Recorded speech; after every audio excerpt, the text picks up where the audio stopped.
بسم الله الرحمن الرحيم. الحمد لله رب العالمين، والصلاة والسلام على أشرف الأنبياء وسادة الأتقياء وسيد المرسلين خاتم النبيين محمد وعلى آله وأهل بيته وصحبه أجمعين. أما بعد، فقد قال الله تبارك وتعالى: وَإِنَّكَ لَتَهْدِي إِلَى صِرَاطٍ مُّسْتَقِيمٍ. صدق اللہ العظیم. نبی کریم صلی اللہ علیہ وسلم اس دنیا میں ہدایت کی راہ دکھانے کے واسطے تشریف لائے. آپ کی بعثت کا مقصد لوگوں کو سیدھا راستہ دکھانا ہے اور وہ باتیں بتانا ہیں جس پر چل کر وہ دارین میں سرخرو اور کامیاب ہو سکتے ہیں، اور ان باتوں سے بچانا ہے جس کا ارتکاب کرنے سے، جس پر عمل کرنے سے دونوں جہاں میں آدمی رسوا ہوتا ہے اور ناکام اور نامراد ہوتا ہے. دنیا کے اندر انسان کو دنیاوی اعتبار سے 100% کامیابی حاصل نہیں ہوتی اور 100% ناکام بھی نہیں ہوتا.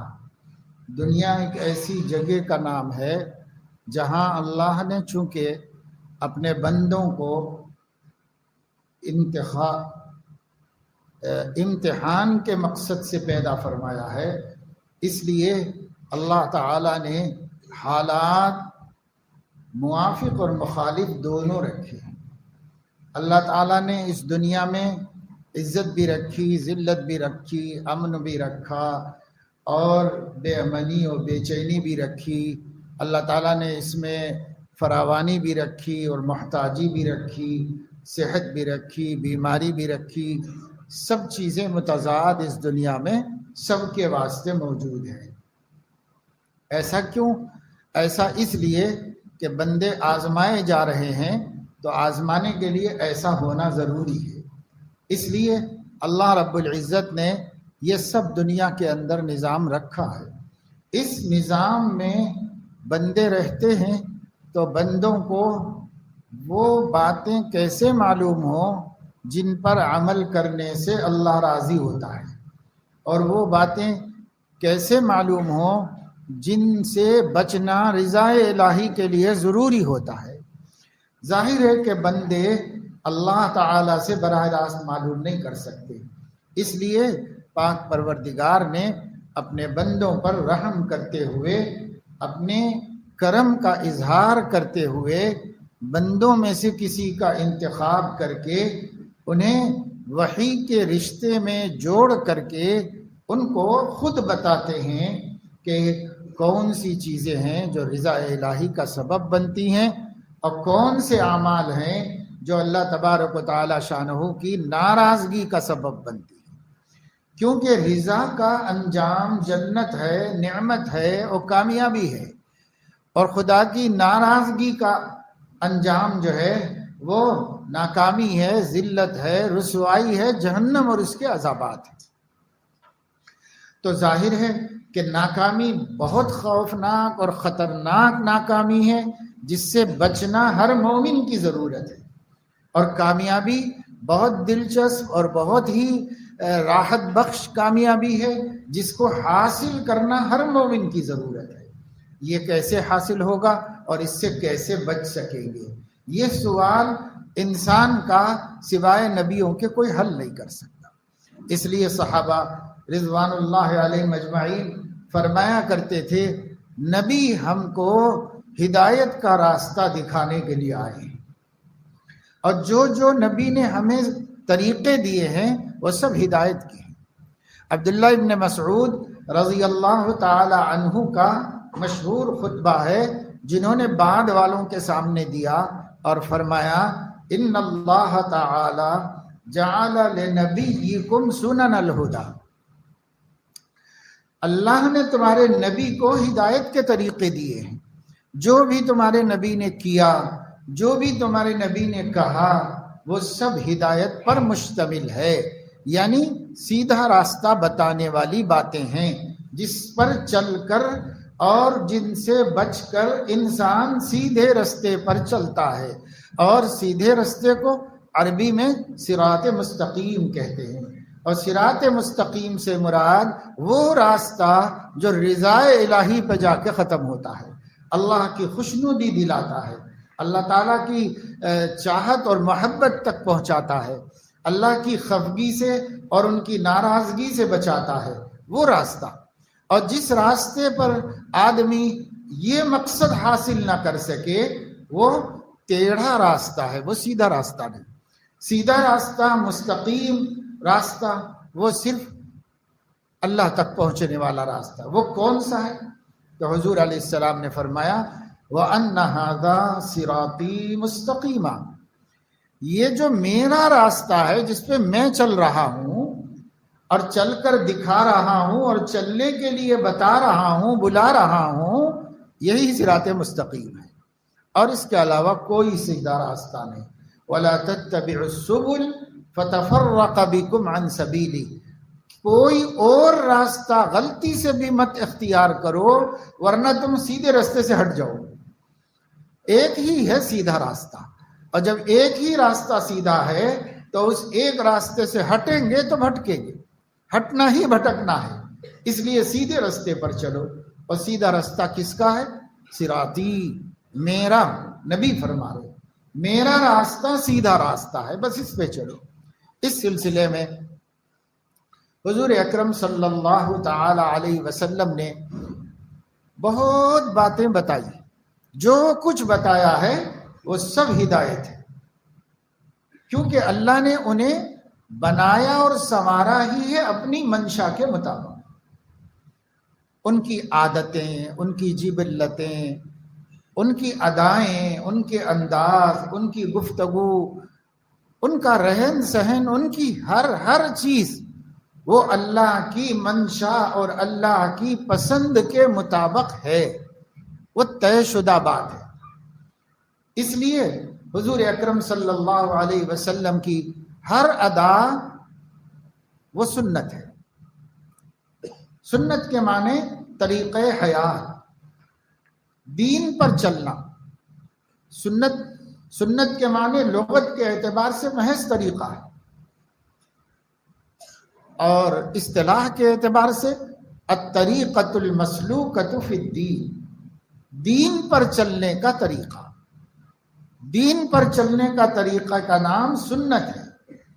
حضور اکرم صلی اللہ علیہ وسلم ہی سیدھا راستہ دکھائے ہیں، اور سب سے پہلے سیدھے راستے پر وہی چلے ہیں. سیدھا راستہ بتانے کے دو طریقے ہیں.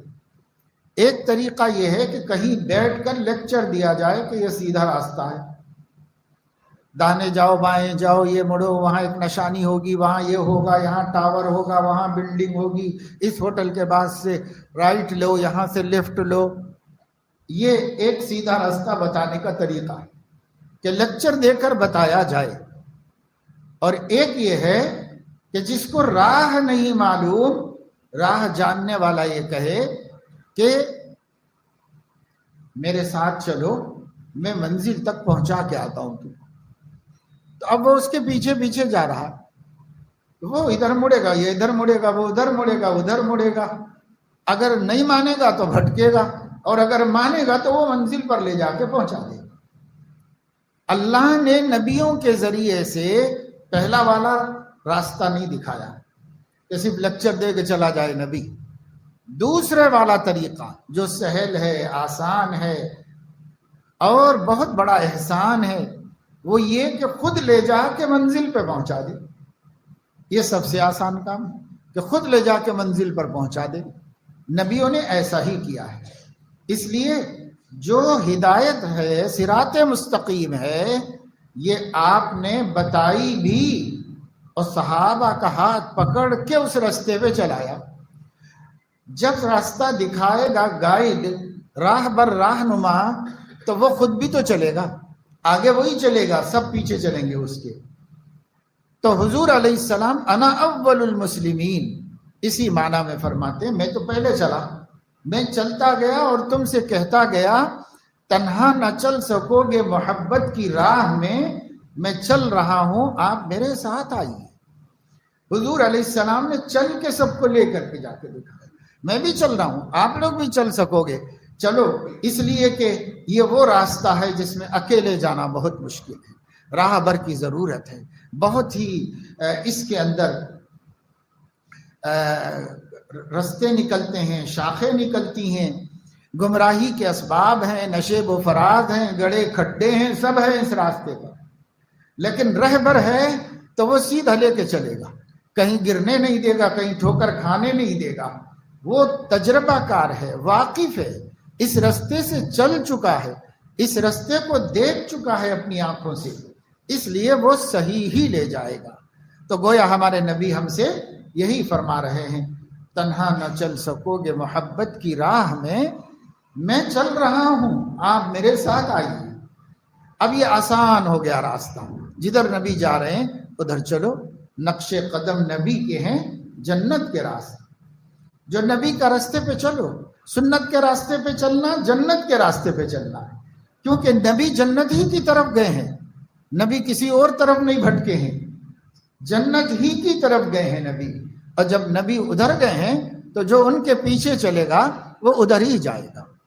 ان کے نقش قدم کو نشان راہ بناؤ، جہاں انہوں نے قدم رکھا تم قدم رکھو، جدھر سے وہ بچے تم بچو، جہاں وہ رکے تم رکو، اور جہاں وہ بڑھے تم بڑھو، اسی طرح چلو جیسے نبی نے چلا ہے۔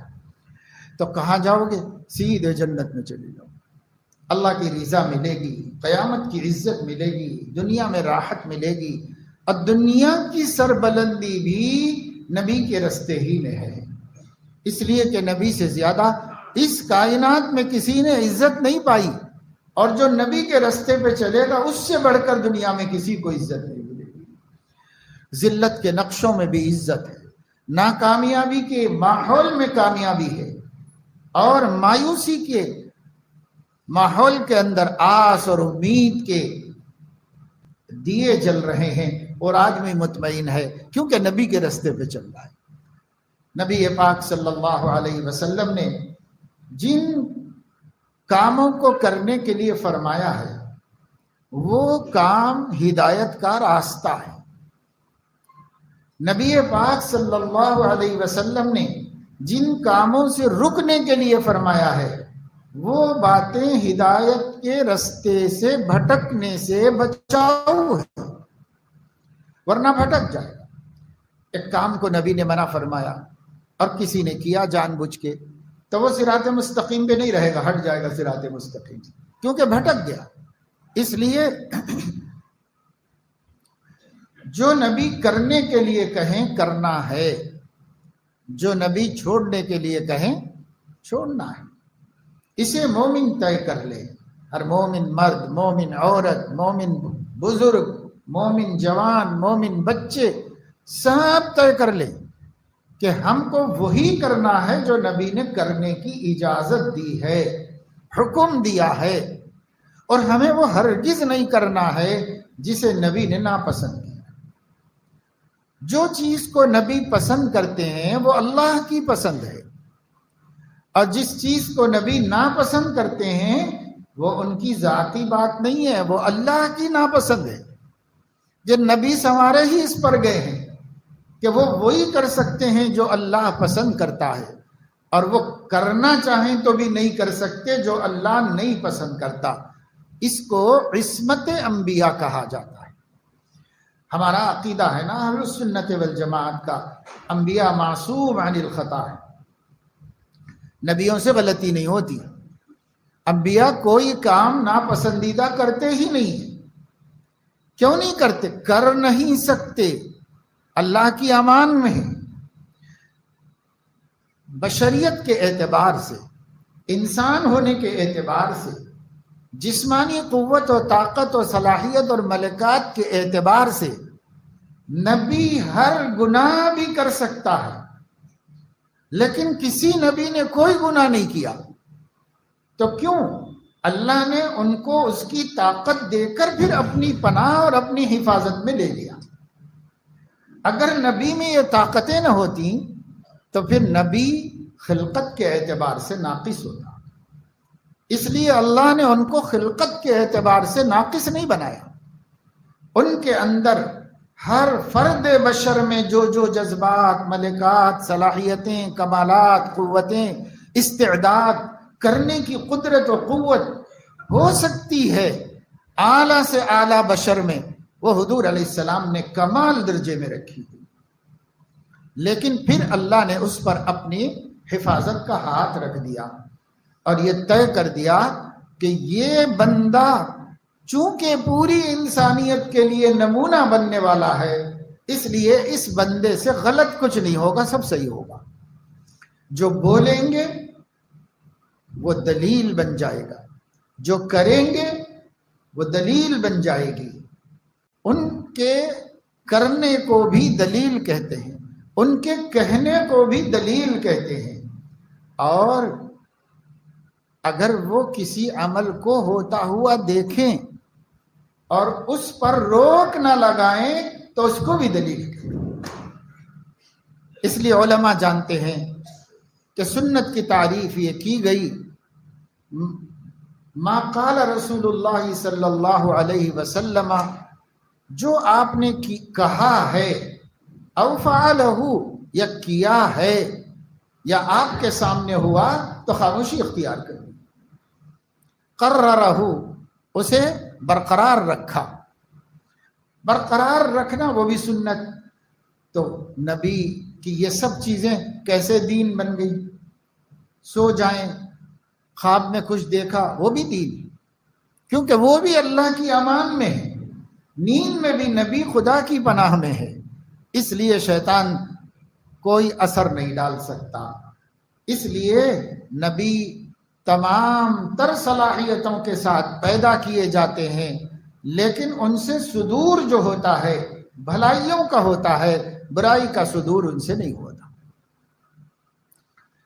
ہاں فرشتے، تو فرشتے کامل الخلقت اس اعتبار سے نہیں ہیں کہ وہ انسان کی طرح مثبت منفی دونوں صلاحیتیں رکھتے ہوں، نہیں رکھ سکتے.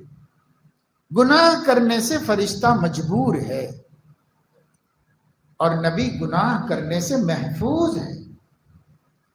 مجبور نہیں ہے، محفوظ ہے.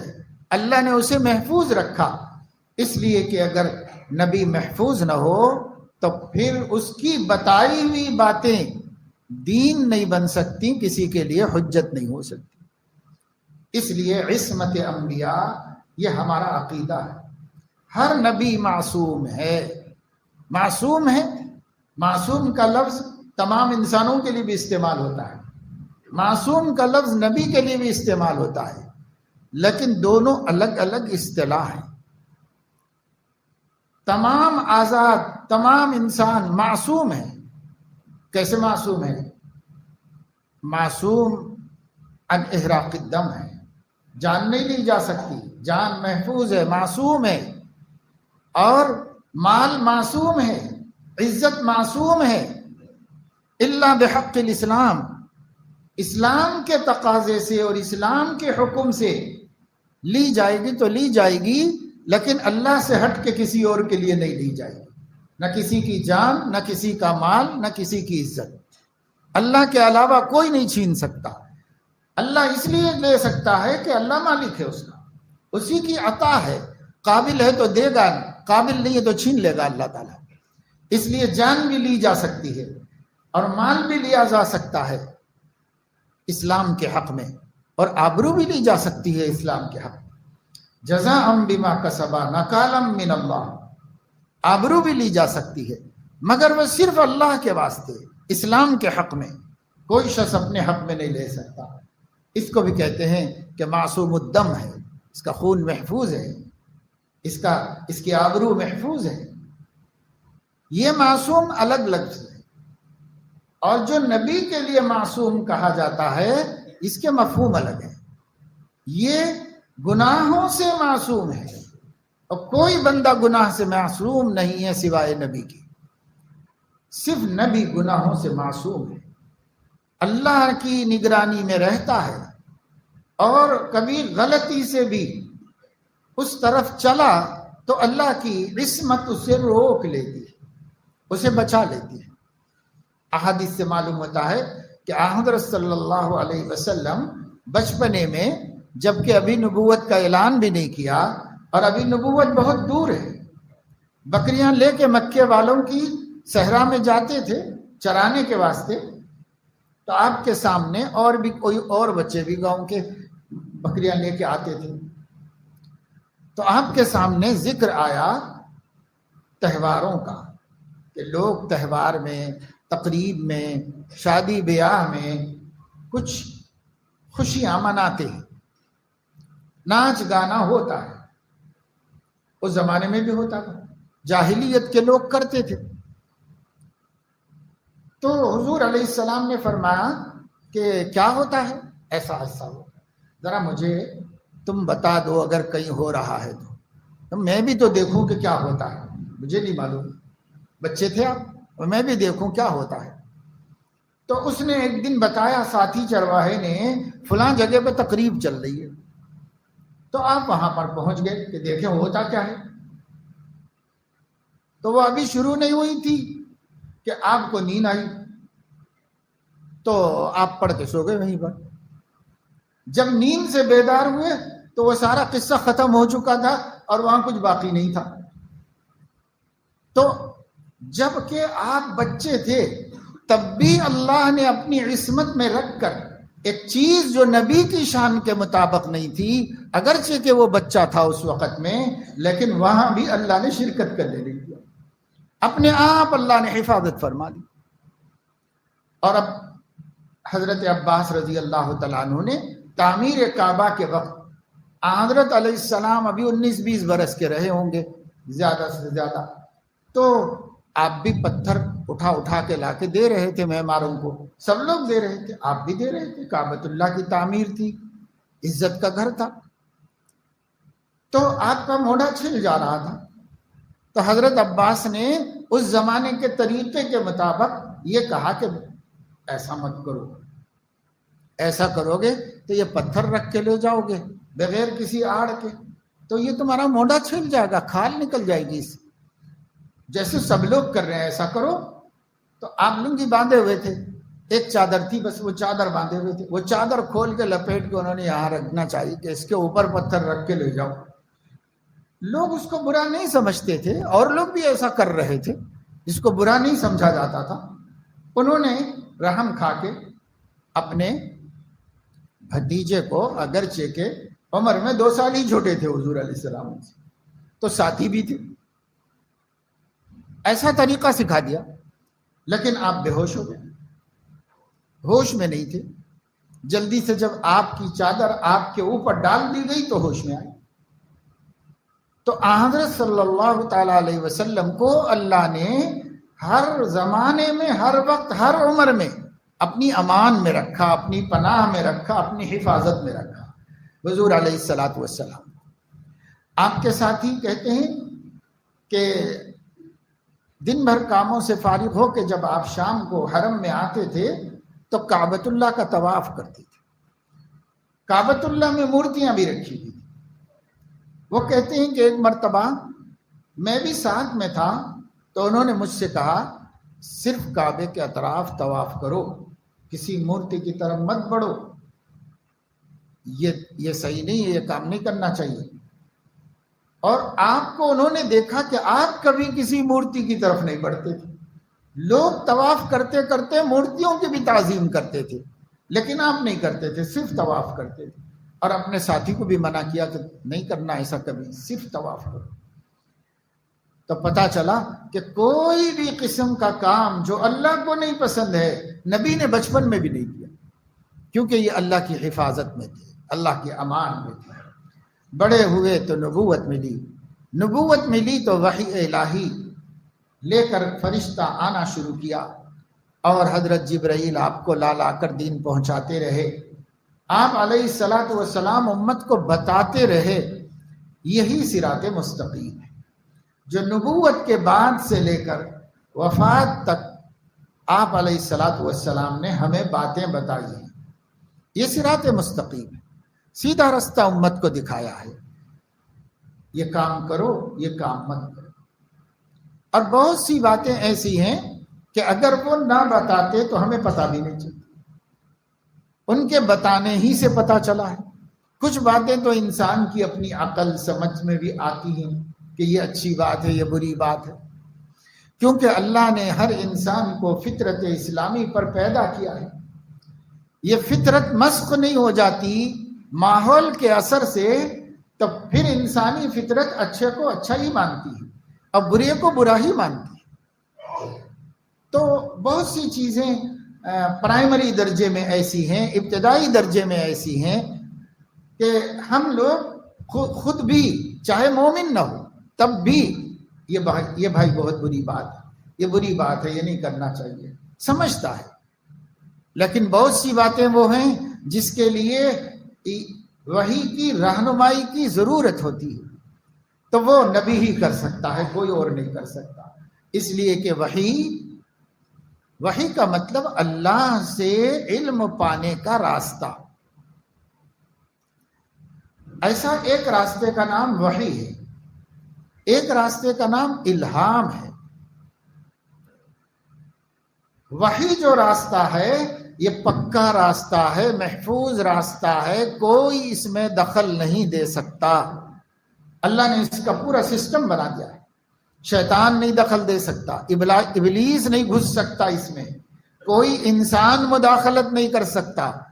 اللہ سے چلتی ہے بات، پیغام، میسیج اور نبی تک آتی، اس بیچ میں کسی کا دخل نہیں ہو سکتا، بالکل ناممکن بنا دیا اللہ نے، اس لیے وہ پکا پیغام ہے، اس کو اسی طرح مان لینا جس طرح نبی نے بتایا۔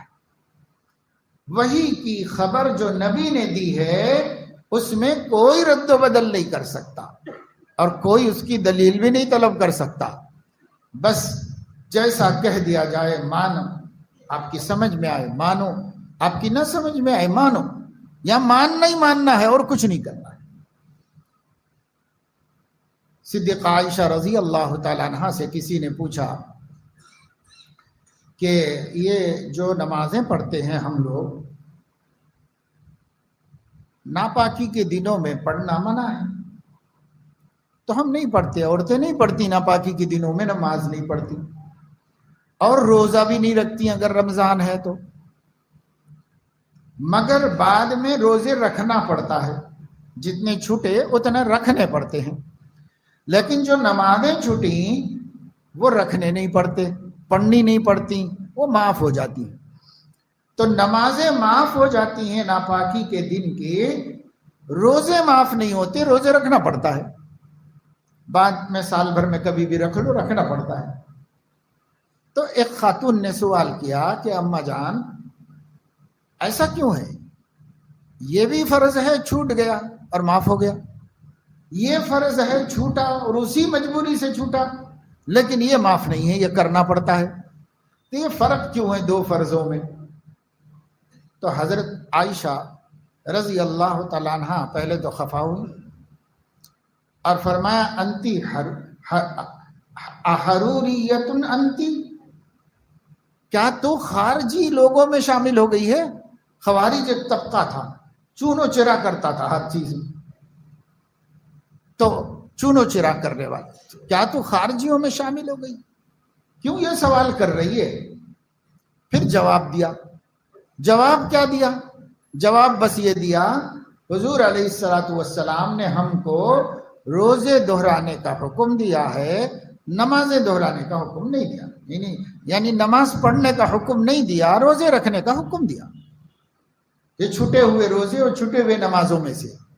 آپ یہ جواب دیکھ رہے ہیں، پوچھنے والی یہی پوچھ رہی کہ کیوں کا کوئی جواب نہیں دیا، بس وہ جو نبی کا حکم تھا وہ بتا دیا۔ یہ حضرت عائشہ رضی اللہ تعالیٰ عنہ کی تربیت تھی، احکام الہی میں چونو چرا نہیں ہے، کیوں کا تیرا سوال ہی غلط ہے۔ اور ایک قوم ایسا کر رہی تھی اس زمانے میں، ہر جگہ کیوں، تو حضرت عائشہ نے کہا کہ کیا ان لوگوں میں چلی گئی ہے؟ ایسا کیوں کہ پوچھتی ہے؟ مت پوچھو، اس کا جواب صرف اتنا ہے کہ نبی نے روزے رکھنے کا حکم دیا اور نبی نے نماز پڑھنے کو معاف کر دیا، بس ان کا کہنے کے بعد کیوں کا سوال پیدا نہیں ہوتا. کیوں؟ اس وجہ سے کہ وہ جو کہتے ہیں وہ وحی الہی سے کہتے ہیں. تو اب جو نبی نے کہا، نبی نے نہیں کہا، وہ اللہ نے کہا. اللہ ہم کو ڈائریکٹ نہیں کہنا چاہتا تھا تو نبی کی زبان سے کہلوایا اللہ پاک. کہا مگر اللہ ہی نے. وَمَا يَنطِقُ عَنِ الْهَوَىٰ إِنْ هُوَ إِلَّا وَحْيٌ يُوحَىٰ. نبی اپنی جانب سے کچھ بھی نہیں کہتے، جو کہتے ہیں وہ وحی ہے جو اللہ کی طرف سے کی گئی ہے، اس وحی سے کہتے ہیں، اپنی طرف سے نہیں کہتے. تو جو نبی کو الہام ہوتا ہے وہ بھی وحی الہی ہے. جو نبی کا منام ہے یعنی خواب، وہ بھی وحی الہی ہے. جو بھی نبی کے دل میں بات پہنچی سب وحی ہی ہے، اور وحی سے ہی نبی بولتا ہے. گفتہ اللہ بود گرچہ از حلقوم عبداللہ بود. اگرچہ کہ عبداللہ کی زبان سے نکل رہا ہے مگر اللہ بول رہا ہے. جیسے کسی نے کہا ہے کہ انہی کے مطلب کی کہہ رہا ہوں، زبان میری ہے بات ان کی، انہی کی محفل سجا رہا ہوں، شمع میری ہے رات ان کی. سب نہ اللہ ہی کا ہے. نبی کیا کرتا ہے؟ نبی یہی کہہ رہا ہے اللہ کی بات سنا رہا ہوں بھائی، میری زبان ہے، کلام اللہ کا ہے، بات اللہ کی ہے، زبان میری ہے، اور میری زبان سے جو نکل رہا ہے وہ کلام اللہ ہے، اللہ کا فرمان ہے، اللہ کا حکم ہے. اس لیے یہاں کوئی سوال کرنے کا حق کسی کو نہیں ہے، دلیل پوچھنے کا حق بھی نہیں ہے، حکمت اور وجہ معلوم کرنے کا حق بھی نہیں ہے. ہاں نبی ہی بتا دے حکمت تو بہت اچھا، لیکن اگر وہ نہ بتائیں تو پوچھنے کا حق کسی کو نہیں. اس لیے حضرت عائشہ نے یہ سیدھا سیدھا جواب دیا اور بتا دیا قیامت تک اگر کوئی اللہ کے احکامات میں کیوں اٹھائے تو اس کا جواب یہی ہے کہ کیوں کا تو جواب نہیں ملے گا، اللہ کا حکم یہ ہے، بس یہ اللہ کا حکم ہے، یہی بتایا جائے گا، اور تم بندے ہو، تمہارا اب کام ماننا ہے، عمل کرنا ہے. اور نبی کے علاوہ کسی کو اللہ کی طرف سے دل میں کوئی بات ڈالی جائے تو اس کو بھی الہام کہتے ہیں. دل میں بات ڈالی جانے کو الہام کہتے ہیں. دلوں میں اچھی باتیں آ سکتی، عام آدمی کے دل میں بھی اچھی باتیں آ جاتی ہیں، بے ایمان کے دل میں بھی اچھی اچھی باتیں آ جاتی ہیں، لیکن یہ الہام چاہے کتنے بڑے سے بڑے ولی کے دل میں ہوا ہو، وہ ابدال ہو، وہ قطب ہو، وہ غوث ہو، حتیٰ کہ وہ صحابی ہو، حتیٰ کہ خلیفہ راشدین ہو، اور حتیٰ کہ صدیق اکبر کیوں نہ ہو، اگر دل میں کوئی بات ڈالی گئی ہے تو یہ بات ماننے سے پہلے نبی کی بات پر رکھ کر دیکھا جائے گا. نبی کے بات کے مطابق ہے تو اللہ کی طرف سے سمجھ کر قبول کیا جائے گا، اور اگر نبی کی بات کے خلاف ہے تو یہ اللہ کی طرف سے نہیں، شیطان کی طرف سے ہے، ریجیکٹ کر دیا جائے گا، رد کر دیا جائے گا، چاہے زمانے کا قطب الارشاد والتکوین کیوں نہ ہو، کتنا ہی بڑا مقام والا کیوں نہ ہو. کوئی بھی غیر نبی ایسا نہیں جس کی بات کو ہم براہ راست مان لیں. براہ راست نہیں مانیں گے، اسے لانا پڑے گا نبی کی بات سے، اس راستے سے لانا پڑے گا. اس کو کہتے کسوٹی، جس پر بات کسی جائے گی، محک جس پر گھس کے دیکھا جائے گا کہ الہام من جانب اللہ ہے یا نہیں، اصلی سونا ہے یا نہیں. تو سنار کے پاس ایک پتھر رہتا ہے، وہ کوئی بھی سونا بیچنے کے لیے لاتا ہے، اس پر ایک لکیر لگاتا ہے، ایک لکیر پتھر پہ، اس کو کہتے ہیں محک۔ اس پر حق کرنا یعنی گھسنا، گھستے ہی اس کو پتا چلے گا کہ کھوٹ ہے یا کھرا ہے، کھوٹا کھرا معلوم ہو جائے گا اس کو۔ اسی طرح شریعت محمدی محک ہے ہر دعوے دار کے دعوے کو پرکھنے کے واسطے، اس پہ رکھ کے دیکھیں گے ان کی شریعت کے مطابق ہے تو دین میں قبول کیا جائے گا، ان کی شریعت کے خلاف ہے تو نہیں قبول کیا جائے گا۔ تو اب ایک اتھارٹی کون ہوا؟ ایک ہی بات، ایک ہی ہستی، ایک ہی شخص پوری کائنات میں قیامت تک کے واسطے، وہ ہیں سیدنا محمد الرسول اللہ صلی اللہ علیہ وسلم۔ وہ اکیلے صرف اور صرف بلا شرکت غیرے ایک ایسی ہستی ہیں جو یہ کہہ سکتے ہیں مستند ہے میرا فرمایا ہوا، بس جب میں بول دوں اس کو اب تحقیق کی ضرورت نہیں، میں بول دوں تو کسی کسوٹی پر رکھنے کی ضرورت نہیں، نہ نقل کی نہ عقل کی، بس میرا بولنا ہی کافی ہے۔ ہاں اتنا ضرور ہے کہ یہ ثابت ہو جائے کہ انہوں نے بولا ہے۔ بعد کے زمانے میں، ان کے دور میں تو ثابت کیا ہوگا؟ سامنے سن رہے ہیں۔ اس لیے صحابہ کہتے تھے حدیث سناتے ہوئے، گویا میری آنکھیں آپ کے ہونٹوں کو دیکھ رہی ہیں، گویا میرے کان آپ کی بات سن رہے ہیں، ایسے نقل کرتے صحابہ۔ کیوں؟ پکی بات بتانے کے واسطے، سنی سنائی نہیں بھائی، ان سے ڈائریکٹ سنے ہیں ہم۔ لیکن بعد والے، بات جیسے بات کا زمانہ بڑھتا جائے گا تو ان کی باتیں محک ہیں، کسوٹی ہیں، لیکن انہی کی بات ہو تب تو انہی کی بات ہے یا نہیں، اللہ پاک نے اس کا بھی انتظام فرما دیا۔ اب جو محدثین نے احادیث شریفہ کی تخریج، تحقیق، تعلیق کر دی ہے، بس وہی کسوٹی ہے۔ جو بات حضور علیہ السلام کی، یعنی جو حدیث اس طرح اس کسوٹی پر ثابت ہو کر آ جائے کہ ہاں یہ ہمارے نبی ہی کی بات ہے، انہوں نے فرمائی ہے، جیسے ہی یہ ثابت ہو جائے اب ہمارے پاس کوئی گنجائش نہیں ہے سوائے اس کے کہ ہم قبول کر کے عمل کریں اس کو، اب کوئی گنجائش ہمارے پاس نہیں۔ تو اس لیے حضور اکرم صلی اللہ علیہ وسلم ہی سے دین لیا جاتا ہے، اپنا دین وہی ہے جو آپ نے لایا ہے۔ جمیع ما جاء بہ النبی، نبی جو لے کر آئے وہ ہمارا دین ہے، اگر وہ کرنے کا کام ہے کرنا ہی ہے، اور اگر وہ چھوڑنے کا کام ہے تو چھوڑنا ہی ہے۔ اسی میں نجات ہے، اسی میں کامیابی ہے، اسی سے مغفرت اور اللہ کی رضا بندے کو حاصل ہوتی ہے، ملتی ہے۔ اس لیے کمپلسری ہے کہ نبی کی اتباع کی جائے۔ حضور علیہ السلام نے بہت باتیں ارشاد فرمائی، حدیث کی کتابوں میں موجود ہیں۔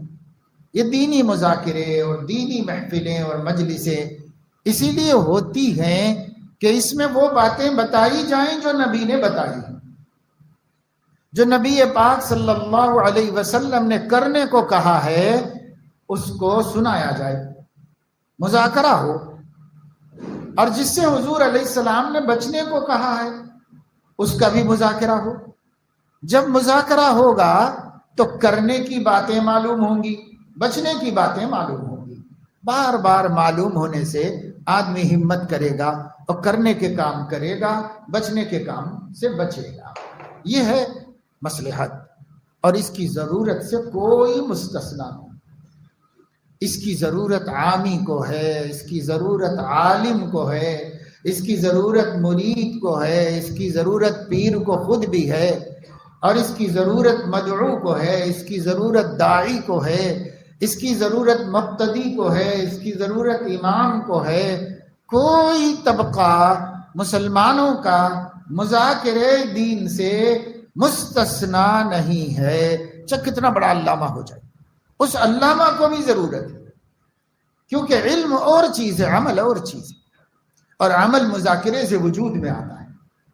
مذاکرے ہوں، اعمال کے فضائل سامنے آئیں، اعمال کی مذمتیں سامنے آئیں. جن اعمال کی مذمت اور برائی سامنے آئے گی وہ عمل سے خارج ہوتی چلی جائیں گی، اور جن اعمال کی وعدے اور فضیلت اور بزرگی اور آخرت کی کامیابی سامنے آئے گی تو وہ ہمارے اعمال میں بڑھتے چلے جائیں گے. اور مذاکرہ نہیں ہوگا تو کیسے بڑھیں گے؟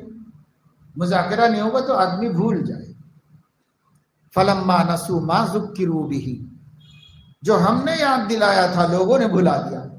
کیوں بھلا دیا؟ پچھلی قوموں میں مذاکرہ نہیں تھا، مذاکرہ نہیں ہونے کی وجہ سے انہوں نے بھلا دیا. فَلَمَّا نَسُوا مَا ذُكِّرُوا بِهِ، جب انہوں نے بھلا دیا ہمارا یاد کرایا ہوا سبق، فتحنا علیہم ابواب کل شیء، ہم نے ان پر دنیا کی نعمتوں کے دروازے کھول دیے. ہونا تو یہ چاہیے تھا کہ بند کرتے، لیکن بند نہیں کیے، کھول دیے. فتحنا علیہم ابواب کل شیء، یعنی کل شیء من الدنیا، اس کے دروازے کھول دیے. بند کون سے کیے؟ تو جنت کی نعمتوں کے دروازے بند کر اور دنیا کی نعمتوں کے دروازے کھول دیے اللہ. حتی اذا فرحوا بما اوتوا، جب خوب مال ملا، عزت ملی، شہرت ملی، مقام ملا، مرتبہ ملا، لوگوں کی محبتیں ملی اور عیش و عشرت کے سامان ملے، نفس پرستی کے اسباب ملے تو خوب مست ہو گئے. حتی اذا فرحوا بما اوتوا اخذناهم بغتۃ، پھر اس غفلت میں ڈبا کے ہم نے اچانک پکڑ لیا. پتا چلا کہ معصیت اور نافرمانی کے ساتھ، اللہ کی بغاوت کے ساتھ، نبی کے دین کی مخالفت کے ساتھ، احکام و مسائل کو ٹھکرانے کے ساتھ، گناہوں میں مبتلا ہونے کے ساتھ، فرائض و واجبات کو چھوڑنے کے باوجود اگر کوئی شخص مرفہ الحال ہے، مالدار ہے، عزت دار ہے، عہدے دار ہے، شہرت یافتہ ہے، تو اس کو سمجھ لینا چاہیے کہ وہ نعمت میں نہیں ہے، عذاب میں ہے. نعمت میں نہیں ہے، وہ یہ نعمتیں نہیں ہیں، یہ ساری نعمتیں عذابات الہیہ ہیں جن کو اللہ نے نعمت کی شکل میں بھیجا ہے تاکہ غفلت پیدا ہو جائے اور اللہ سے بالکل دور ہو جائے اور اللہ کو بھول جائے. اور جب اللہ کو بھول جائے گا تب اللہ رب العزت اخذناہم بغتۃ فاذا ہم مبلسون، ایک دم سے پکڑیں گے، ایک دم سے پکڑتے ہی پھر وہ ایسے ذلیل اور خائب و خاسر اور رسوا ہو جائیں گے کہ ظالموں کی جڑ کٹ کے رہ جائے گی. پکڑتے ہیں اللہ تعالیٰ، دنیا میں ایسا ہوتا رہتا ہے، یہ اللہ نے بتا دیا ہے. تو بھائی نسیان کیسے ہوتا ہے؟ جب مذاکرہ ختم ہو جاتا ہے. مذاکرے کے بعد بھولیں گے کیسے؟ اگر یاد دہانی چل رہی ہو تو بھولیں گے کیسے؟ تو یاد دہانی اسلام میں سب سے بڑی نعمت ہے. اس دین کے سرسبز و شاداب اور اس دین کے تازہ و تابندہ رہنے اور اس دین کے ماننے والوں میں اللہ کے احکامات کے زندہ رہنے کا سبب مذاکرہ ہے. مذاکرہ نہ ہوتا تو یہ دین بھی نسیم منسیہ ہو گیا، مٹ گیا ہوتا یہ دین. اب قرآن اس کو مذاکرہ تذکیر کہتا ہے، قرآن اس کو ارشاد کہتا ہے، قرآن اس کو ہدایت کہتا ہے، قرآن اس کے مختلف نام رکھا ہوا ہے. امر بالمعروف نہی عن المنکر کہتا ہے، لیکن سب کا ماحصل یاد دہانی ہے. یاد دہانی کراتے رہو، یاد دہانی کراتے. اس مذاکرے کو، اس یاد دہانی کو علماء نے دین اسلام کا قطب الرحا کہا. رحا چکی کو کہتے ہیں اور قطب بیچ کے کھوٹے کو کہتے ہیں جس پر اوپر کا پارٹ گھومتا ہے. بیچ کا کھوٹا یہ قطب ہے، اسی پر گھومتا ہے.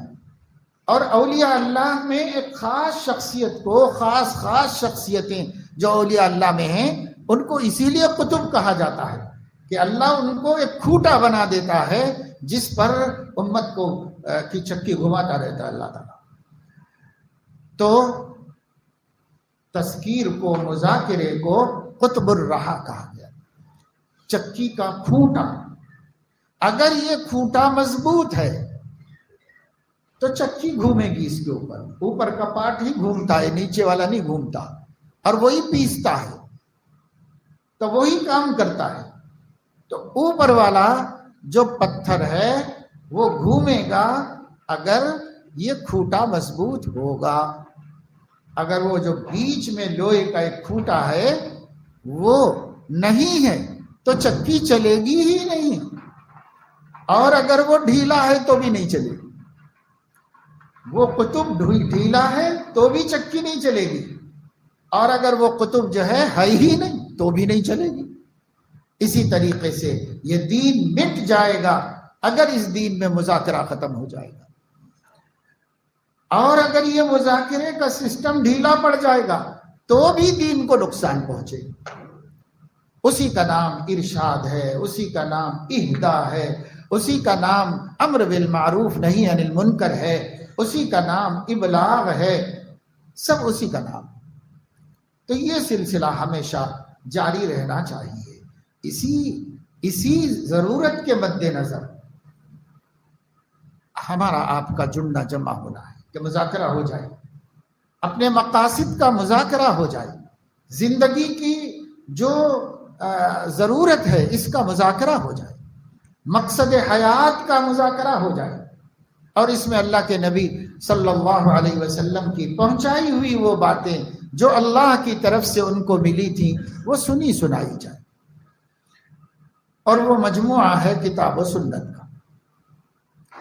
قرآن میں جو ہے، قرآن اللہ کی طرف سے آیا ہے، اور جو سنتیں ہیں نبی کی تعلیمات ہیں وہ بھی اللہ کی طرف سے آئی ہیں۔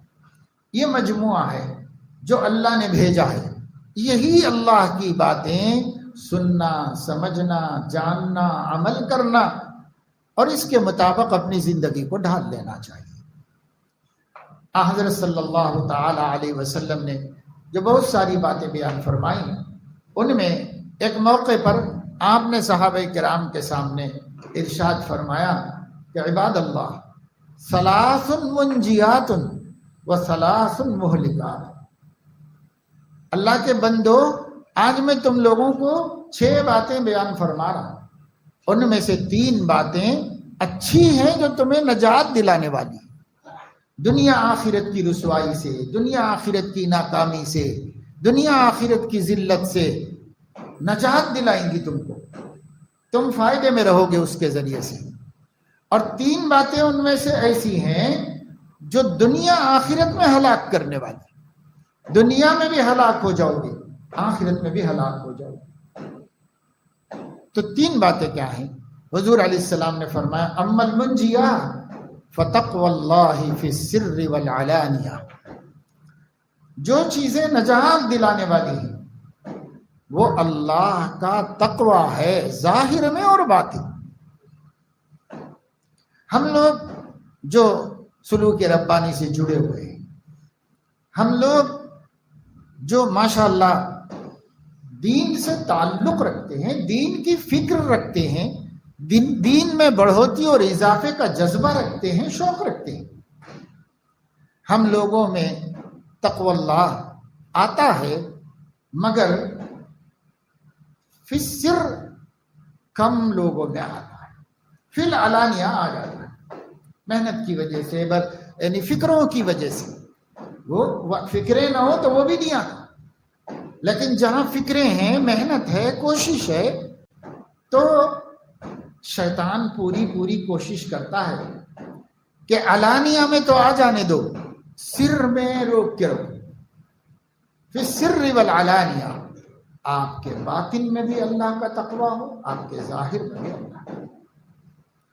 ہم باطن کو سنبھال نہیں پاتے، سر بھید کو کہتے ہیں، چھپی ہوئی چیز۔ اندر دل ہے، وہ ہمارے جسم کے اندر چھپا ہوا ہے، جسم اوپر ہے، جسم نظر آنے والا چیز ہے، اس کو علانیہ کہتے ہیں، جو دکھائی دیتا ہے، سب کو دکھائی دیتا ہے، اپنے کو بھی دکھائی دیتا۔ لیکن سر کس کو کہتے ہیں؟ وہ جو جسم کے اندر چھپا ہوا ہے، اندر چھپا ہوا ہے ہمارا دل، دماغ، وہ دو اعضاء باہر نہیں ہیں، اندر ہیں. تو یہ اندر جو چھپے ہوئے ہیں، دماغ اندر ہے اور دل اندر ہے سینے میں. اللہ نے ہر محفوظ کر کے اندر رکھا ہے. ایک ہڈیوں کے جنگلے میں اللہ نے اس کو چھپا کے رکھا.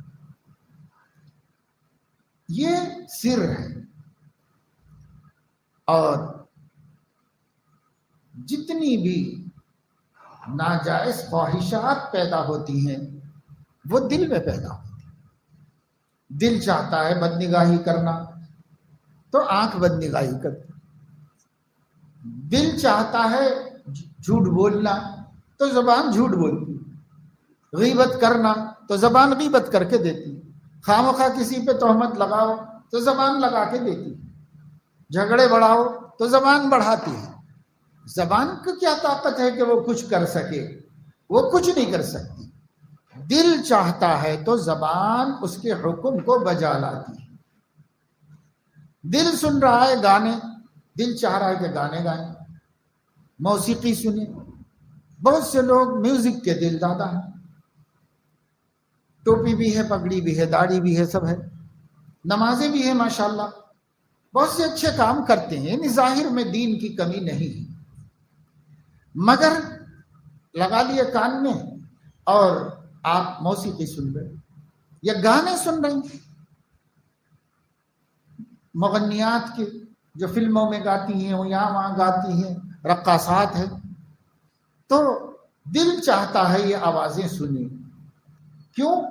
ان آوازوں میں شیطانی قوت ہے. آدمی کے قلب کو برباد کر دینے کی قوت ہے اس کے.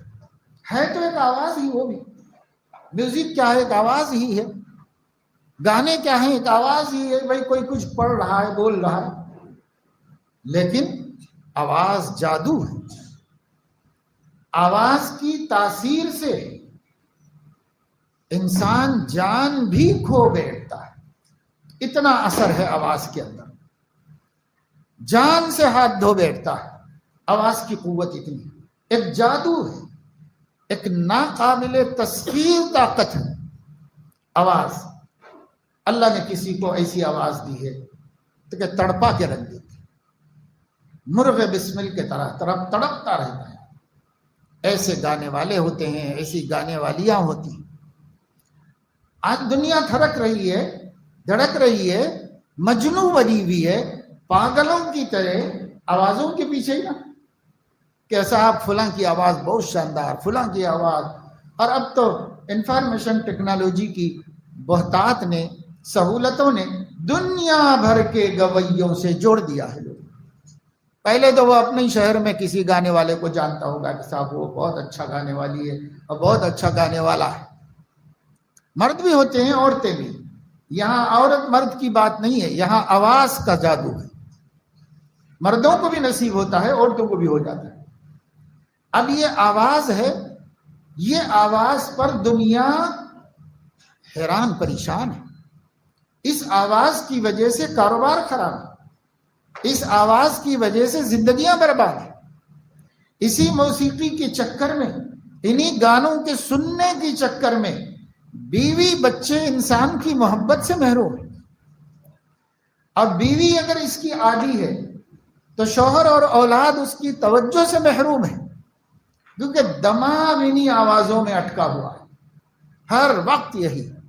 آپ نے دیکھا ہوگا بعض اس مزاج کے لوگوں کو، نوجوانوں کو، مردوں کو، عورتوں کو، کہ وہ آج کل سہولت ہو گئی ہے نا تو وہ اپنے کان میں لگا لیتے ہیں ہیڈ فون. موٹر سائیکل چل رہی ہے لیکن سلسلہ جاری ہے. بات کر رہے ہیں، سلسلہ جاری ہے. کاروبار چل رہا ہے، خرید رہے ہیں، بیچ رہے ہیں، سلسلہ جاری ہے موسیقی کا. وہ رکتا نہیں، وہ چلتا رہتا ہے. 24 گھنٹے کا لخلخہ بنایا، کانوں میں لگا کے سوئے. اور آپ کو پتا ہے کہ آدمی جس عمل میں سوتا ہے اللہ تعالیٰ کے ہاں صبح تک اسی عمل میں شمار ہوتا ہے. تو اب اگر یہ لگا کے سو گیا اور موسیقی یا گانے سن رہا تھا اور لیٹتے ہی نیند بھی لگ گئی اس کو، سو کے صبح میں اٹھا 5 گھنٹے 6 گھنٹے کے بعد، تو اور ایسے لوگ تو 7 8 گھنٹے کے بعد اٹھتے ہیں. تو اتنے گھنٹے کے بعد اٹھا اور کیا کچھ بھی نہیں، سو رہا تھا، مگر اللہ کے پاس رات بھر گانے سننے والے میں شمار ہو گئے۔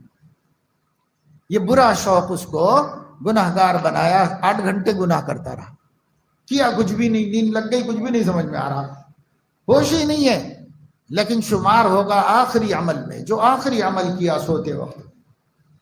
اس لیے آقا نے فرمایا صلی اللہ علیہ وسلم، ذکر کرتے ہوئے سو جاؤ، تلاوت کرتے ہوئے سو جاؤ، مناجات کرتے ہوئے سو جاؤ، دعائیں مانگتے ہوئے سو جاؤ، اللہ کو یاد کرتے کرتے سو جاؤ۔ اس اچھے کام میں جس کو آنکھ بند ہو جائے گی تو جب تک جاگے گا نہیں تب تک اس عمل میں فرشتہ لکھتا رہے گا کہ یہ عمل کر رہا، یہ عمل کر رہا، پورے 6 گھنٹے 8 گھنٹے وہی عمل کر رہا اٹھنے تک۔ تو اب جو گانوں کے دل دادا ہیں وہ کیا کر لیں گے؟ میں آپ کو اس لیے بتا رہا ہوں کہ ایک طبقہ جو اس کا رسیہ ہے، اس کا دیوانہ ہے، وہ یہاں موجود نہیں ہے۔ آپ موجود ہیں جو ماشاءاللہ سے سب چہرے بشرے سے دین کی فکریں رکھنے والے نظر آ رہے ہیں، اور جو اکثر اس کے اندر متشرع اور متسنن نظر آ رہے ہیں، اور بعض نہیں بھی ہیں تو وہ فکر مند ہیں اپنے دین کے واسطے، وہ فکر ان کو لا کے یہاں بٹھائی ہے، تو یہ اچھا طبقہ ہے۔ لیکن اس طبقے میں بھی ان تمام ظاہر کے تقوی کے ساتھ ساتھ کانوں کا تقوی محفوظ نہیں، آنکھ کا تقوی محفوظ نہیں ہے، زبان کا تقوی محفوظ نہیں ہے۔ کیوں؟ دل برائیوں سے ابھی دور ہوا ہی نہیں، دل کی وہی تمنا ہے، اندر والے کی وہی خواہشات ہیں، وہی بری بری خواہشیں ہیں، اور وہ چھوڑنے کو تیار نہیں۔ تو ہم جیسے طبقے کا سر میں تقوی مشکوک ہے، علانیہ میں الحمدللہ تقوی موجود۔ حضور نے کیا فرمایا کہ منجیات کیا ہیں؟ نجات دینے والی، ہلاک کرنے والی چیزیں، یہ کیا ہے؟ فتقوی اللہ فی السر والعلانیہ۔ سر پہلے بیان کیا، علانیہ کو بعد میں بیان کیا، اس لیے کہ اندر والے کو سنوارنا باہر کے سنورنے سے بھی پہلے ہے۔ کیوں؟ اس لیے کہ باہر کا اعضاء ظاہرہ کا تقوی کبھی بھی ختم ہو جا سکتا ہے، رہے تک رہے گا، جب ختم ہو رہا ہے ختم ہو جائے۔ جب تک اس سے ہمیں کچھ دنیاوی مفادات حاصل ہیں، عزت کے، مال کے، سربلندی کے، اس وقت تک رہے گا، ضرورت پڑے گی ختم ہو جائے گی۔ لیکن باطن میں تقوی آ جائے گا تو باطن چونکہ کنٹرولر ہے تمام اعضاء و جوارح کا، قلب چونکہ حاکم ہے، حکومت کرتا ہے تمام اعضاء و جوارح پر، اس لیے وہ متقی ہوگا تو سب متقی ہوگی۔ اسی کو حضور علیہ السلام نے فرمایا، مشہور حدیث ہے، الا وان فی الجسد مضغۃ اذا صلحت صلح الجسد كله واذا فسدت فسد الجسد كله الا وهي القلب۔ یہ اندر ہے، یہ سر اندر چھپا ہوا بھید، دکھتا نہیں، ظاہر نہیں ہوتا، اس کو متقی بنا لو۔ جس مسلمان مرد کا، عورت کا، جوان کا، بڑے کا، چھوٹے کا دل متقی ہو جائے گا، اعضاء و جوارح کو متقی بنانا نہیں پڑے گا، وہ خود متقی ہو جائے۔ اور اگر اعضاء و جوارح کو متقی بنائیں گے تو پہلے تو یہ بنے گا تو وہ نہیں بنے گا، وہ بنے گا تو وہ نہیں بنے گا۔ یعنی آنکھ متقی بن گئی تو کان متقی نہیں، کان متقی بن گیا تو زبان متقی نہیں، زبان متقی بن گیا تو ہاتھ متقی نہیں ہے، پیر متقی نہیں ہے، شرمگاہ متقی نہیں ہے۔ تو ایک بنے گا ایک نہیں بنے گا، ایک بنے گا ایک نہیں بنے گا۔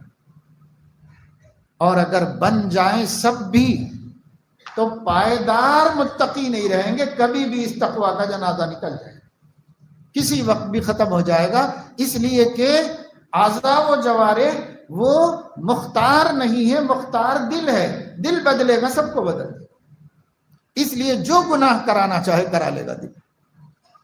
تو اعضاء و جوارح کو متقی بنانے پر محنت کرنے کی ضرورت نہیں ہے. قلب کو متقی بنانے پر محنت کر لو. ایک عضو متقی بنے گا سارے اعضاء متقی بن جائیں. حاکم عادل ہے تو ساری رعایا چین سکون سے مزے سے آرام سے، اور حاکم ظالم ہے تو رعایا میں کوئی بھی سکون سے نہیں ہے، سب بے چین ہے، سب پریشان ہے، سب مظلوم. تو حاکم کا بننا ضروری ہے. اور اسلام کہتا ہے کہ دیکھو قلب جو ہے وہ حاکم اعلیٰ ہے پورے کائنات جسمانی پر، اسی کی چلتی ہے، کسی کی بھی نہیں چلتی. دماغ بھی اس کے ہی پابند ہے. اصل دل ہے، یہی سب پر کنٹرول کرتا ہے. اس لیے بھائی تقوی اللہ فی السر والعلن والعلانیہ، حضور علیہ السلام فرما رہے ہیں اللہ کا تقوی پیدا کرو پہلے باطن میں، اور اس کی برکت سے پھر ظاہر میں، ورنہ ہم ایک طرح منافق عملی بن جائیں. منافق عملی، اندر والا باغی ہے اللہ تعالیٰ کا، اور باہر سے ہم نے یہ بتا رکھا ہے کہ ہم بہت بزرگ اللہ والے ہیں، یہ ہم نے بتا رکھا، لیکن اندر والا باغی ہے. ہمارے اس دھوکے سے، ہماری اس منافقت سے اللہ کے بندے دھوکہ کھائیں گے، اور وہ یہ سمجھیں گے کہ بہت نیک آدمی، لیکن کچھ دن کے لیے کھائیں گے، زیادہ دن وہ بھی دھوکے میں نہیں رہے. کچھ دن کے لیے دھوکہ کھائیں گے، کبھی بھی یہ بھرم ٹوٹ جائے گا، اور کسی تجربے سے آدمی سمجھ لے گا کہ صاحب یہ سب بناوٹی آدمی ہے، گڑبڑ آدمی. کبھی کوئی معاملہ کرے گا اس میں پکڑ لے گا کہ نہیں ہے، اندر والا انسان متقی نہیں ہے. لین دین میں پکڑ لے گا، معاشرت میں پکڑ لے گا، خرید و فروخت میں پکڑ لے گا، شادی بیاہ میں پکڑ لے گا. پتہ چل جائے گا کہیں نہ کہیں، کہ کہتے نہیں ہے کہ کب تک چھپے گی کیری پتوں کے آڑ میں. یہ جو پتے خوبصورت ہے اس میں کب تک چھپیں گے صاحب؟ بنڈا مارنے والے کو کبھی دکھ ہی جائے گی اور مار کے گرا ہی لے گا وہ اس کو. کب تک چھپے گی؟ وہ نہیں چھپے گی. اس کا جو دشمن ہے، جو اس کو ہلاک کرنے والا ہے، ڈھونڈ ڈھونڈ کے نکالے گا اور گرا ہی لے گا اس کو کسی طریقے سے. تو نہیں چھپ سکے گا ہمارا اندر کا فسق، یعنی ہمارا ظاہر متقی ہے اور باطن فاسق ہے.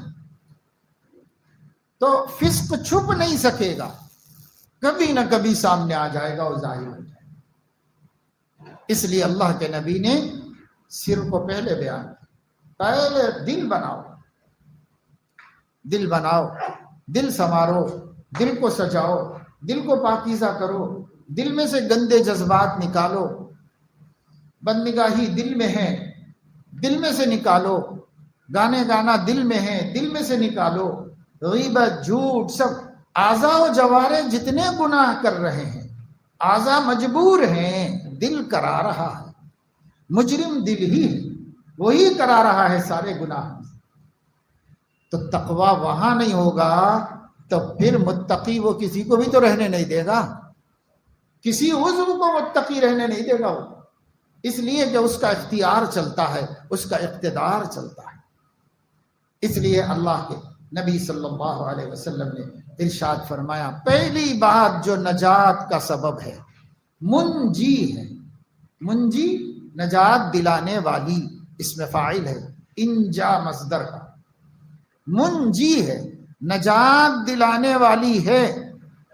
پہلی چیز دل کا متقی ہونا، اور اس کی برکت سے ظاہر کا بھی متقی ہو جانا. یعنی جو بھی ہم کرتے ہیں، لین دین، معاملات، معاشرت، سب میں تقویٰ. نماز، روزہ، زکوٰۃ، حج میں بھی تقویٰ، لوگوں کے ساتھ تعلقات میں بھی تقویٰ، خرید و فروخت میں بھی تقویٰ، بزنس کاروبار میں بھی تقویٰ، کھیتی باڑی میں بھی تقویٰ، باغبانی میں بھی تقویٰ، آپ جو بھی کرتے ہیں، ہمارے ظاہر سے جو جو اعمال کا صدور ہوتا ہے اور جن جن اقوال کا صدور ہوتا ہے، یہ سب کے سب تقوی کے رنگ میں رنگے ہوئے ہوں، اور تقوی ہی ہماری زندگی کو خوبصورت بناتا ہے۔ حضرت صلی اللہ علیہ وسلم سے پوچھا گیا کہ کچھ نصیحت فرما دیجیے۔ کسی صحابی نے موقع محل دیکھ کر کہا، یا رسول اللہ کچھ نصیحت فرما دیجیے۔ آپ نے ارشاد فرمایا، علیک بتقوی اللہ فإنہ ازین لامرک کلہ، اپنے اوپر تقوی اللہ کو لازم کر لو، تمہارے ہر کام کی زینت اور اس کا حسن و جمال تقوی ہی۔ تقوی لازم کر لو، اسی سے خوبصورتی آتی ہے۔ تقوی کی برکت سے نماز خوبصورت ہوگی، اللہ تعالیٰ کو پسند آ جائے گی۔ تقوی ہی کے ذریعے روزہ خوبصورت ہوگا، اللہ کو پسند آئے گا۔ تقوی کے ذریعے زکوٰۃ خوبصورت ہوگی، تقوی کے ذریعے خیرات خوبصورت ہوگی، تقوی کے ذریعے سے ہر عمل میں خوبصورتی آئے گی۔ اور جب خوبصورتی آئے گی تو اللہ کو اچھی لگے گی، اللہ پسند کر لے گا تو بیڑا پار ہو جائے گا، کام بن جائے گا۔ اب تقوی نہیں ہوگا تو ہمارے اعمال ایسے بھونڈے ہوں گے کہ جس کو دینا ہے اس کی نظر میں اچھے نہیں ہیں تو وہ کیوں قیمت لگائے گا اسے۔ کھوٹے مال کی قیمت آپ لگاتے ہیں کیا؟ آپ کھوٹے مال کی قیمت لگاتے ہیں۔ لوگ طرح طرح کے دھوکے لے کے، شہد کا پٹھا رکھ کے لے کے آتے ہیں، تو بھی آپ نہیں مانتے کہ یہ صحیح اصلی شہد ہے۔ آپ کو پرکھنا آتا ہے تو آپ پرکھتے ہیں، دھوکہ نہیں کھاتے۔ سنار دھوکہ نہیں کھاتا، کوئی دھوکہ نہیں کھاتا۔ کہتے ہیں حضرت جنید بغدادی رحمہ اللہ حج میں تھے تو ان کو کچھ صابن آبن خریدنے کی ضرورت پڑی تھی، تو وہ ایک دکان پر گئے، انہوں نے جا کر کہا کہ بھائی مجھے ایک صابن چاہیے۔ اس نے دے دیا، انہوں نے جیب میں سے پیسے نکال کے اس کو دیے۔ تو دکاندار پیسے کو پرکھتا ہے کہ نوٹ بھی دیکھتا ہے کہ نوٹ صحیح ہے کہ نہیں، کیونکہ غلط نوٹیں آ سکتی، تجربہ کار ہوتا ہے، ایک نظر میں سمجھ لیتا ہے۔ اس نے کھوٹا سکہ ہاتھ میں لیا، دیکھا تو کھوٹا تھا۔ کھوٹا مطلب اصلی نہیں تھا۔ اس زمانے میں سونا چاندی کے سکے چلتے تھے، لوگ اس میں کھوٹ بھی ملا دیتے تھے۔ اوپر سے لگ رہا ہے کہ چاندی کا ہے اور اندر سے چاندی واندی کچھ نہیں ہوتی، لوہا وہا بھرا ہوا ہوتا، پیتل ہوتا اور دیکھنے میں سونا نظر آ رہا ہے۔ تو ایسے دھوکے کے نوٹ اس زمانے میں بھی چلتے تھے، جیسے آج بھی ڈپلیکیٹ نوٹ مارکیٹ میں مل جاتے ہیں مال میں آ کے۔ اسی لیے تجربے کار آدمی پرکھ کے لیتا ہے۔ اب حضرت جنید بغدادی نے اپنی چیز خرید لی، جو بھی لینی تھی، اور پیسہ نکال کے اس کو دیا۔ وہ سکہ کھوٹا تھا، دیکھتے ہی دکاندار سمجھ گیا یہ کھوٹا سکہ۔ اس کو کون معلوم کہ کون ہے؟ حاجی تو سب ایک ہی لباس میں ہوتے، کس کو سمجھے کہ یہ کون آدمی، اسے کیا پتا؟ دھوکے باز بھی اسی میں ہوتے ہیں، اسی لباس میں ہوتے ہیں۔ تو اس کو غصہ آیا کہ صاحب دیکھنے میں بڑا بزرگ معلوم ہو رہا ہے، داڑھی واڑی رکھا ہوا ہے احرام میں، اور اللہ کے مجھے کھوٹا دے کے دھوکہ دینے کی کوشش کر رہا ہے۔ تو غصے میں سامنے پھینک دیا۔ پھینک کر اس نے کہا کہ جناب ادھر تمہارا نہیں چلے گا، سب دھوکے بازی ادھر نہیں چلے گی، کھرا سکہ لاؤ، یہ لے جاؤ اپنا کھوٹا سکہ، یا میرا مال واپس کرو۔ تو جب ہی اس نے یہ بات کہی تو حضرت جنید پر بہت اثر ہوا۔ تھوڑی دیر میں وہ چکرا گئے اور غشی کھا کے گر گئے، کیونکہ کوئی دھوکے باز نہیں تھے، کوئی چور نہیں تھے، اللہ والے تھے، خدا سے ڈرنے والے متقی آدمی تھے۔ اتنے میں لوگ آتے جاتے، جاننے والوں کی نظر پڑ گئی۔ کسی نے دیکھا کہ ارے یہ تو جنید بغدادی ہے، ولی کامل ہے، وقت کے قطب غوث ہے۔ تو وہ رک گئے، لوگ رکنے لگے، دکاندار گئے، خفا ہونے لگے. کیا ہوا بھائی؟ تو نہیں کوئی بدتمیزی کی ہوگی؟ تجھ نے تو کیا ہوگا؟ تجھے نہیں معلوم کتنے بڑے اللہ والے گزرے؟ اب وہ تھر تھر کانپنے لگا. یا اللہ میں تو معلوم ہوتا تو ان کو ہدیہ پیش کر دیتا ہر چیز، لیکن مجھے معلوم ہی نہیں تھا، کیوں میں ایسا کیا؟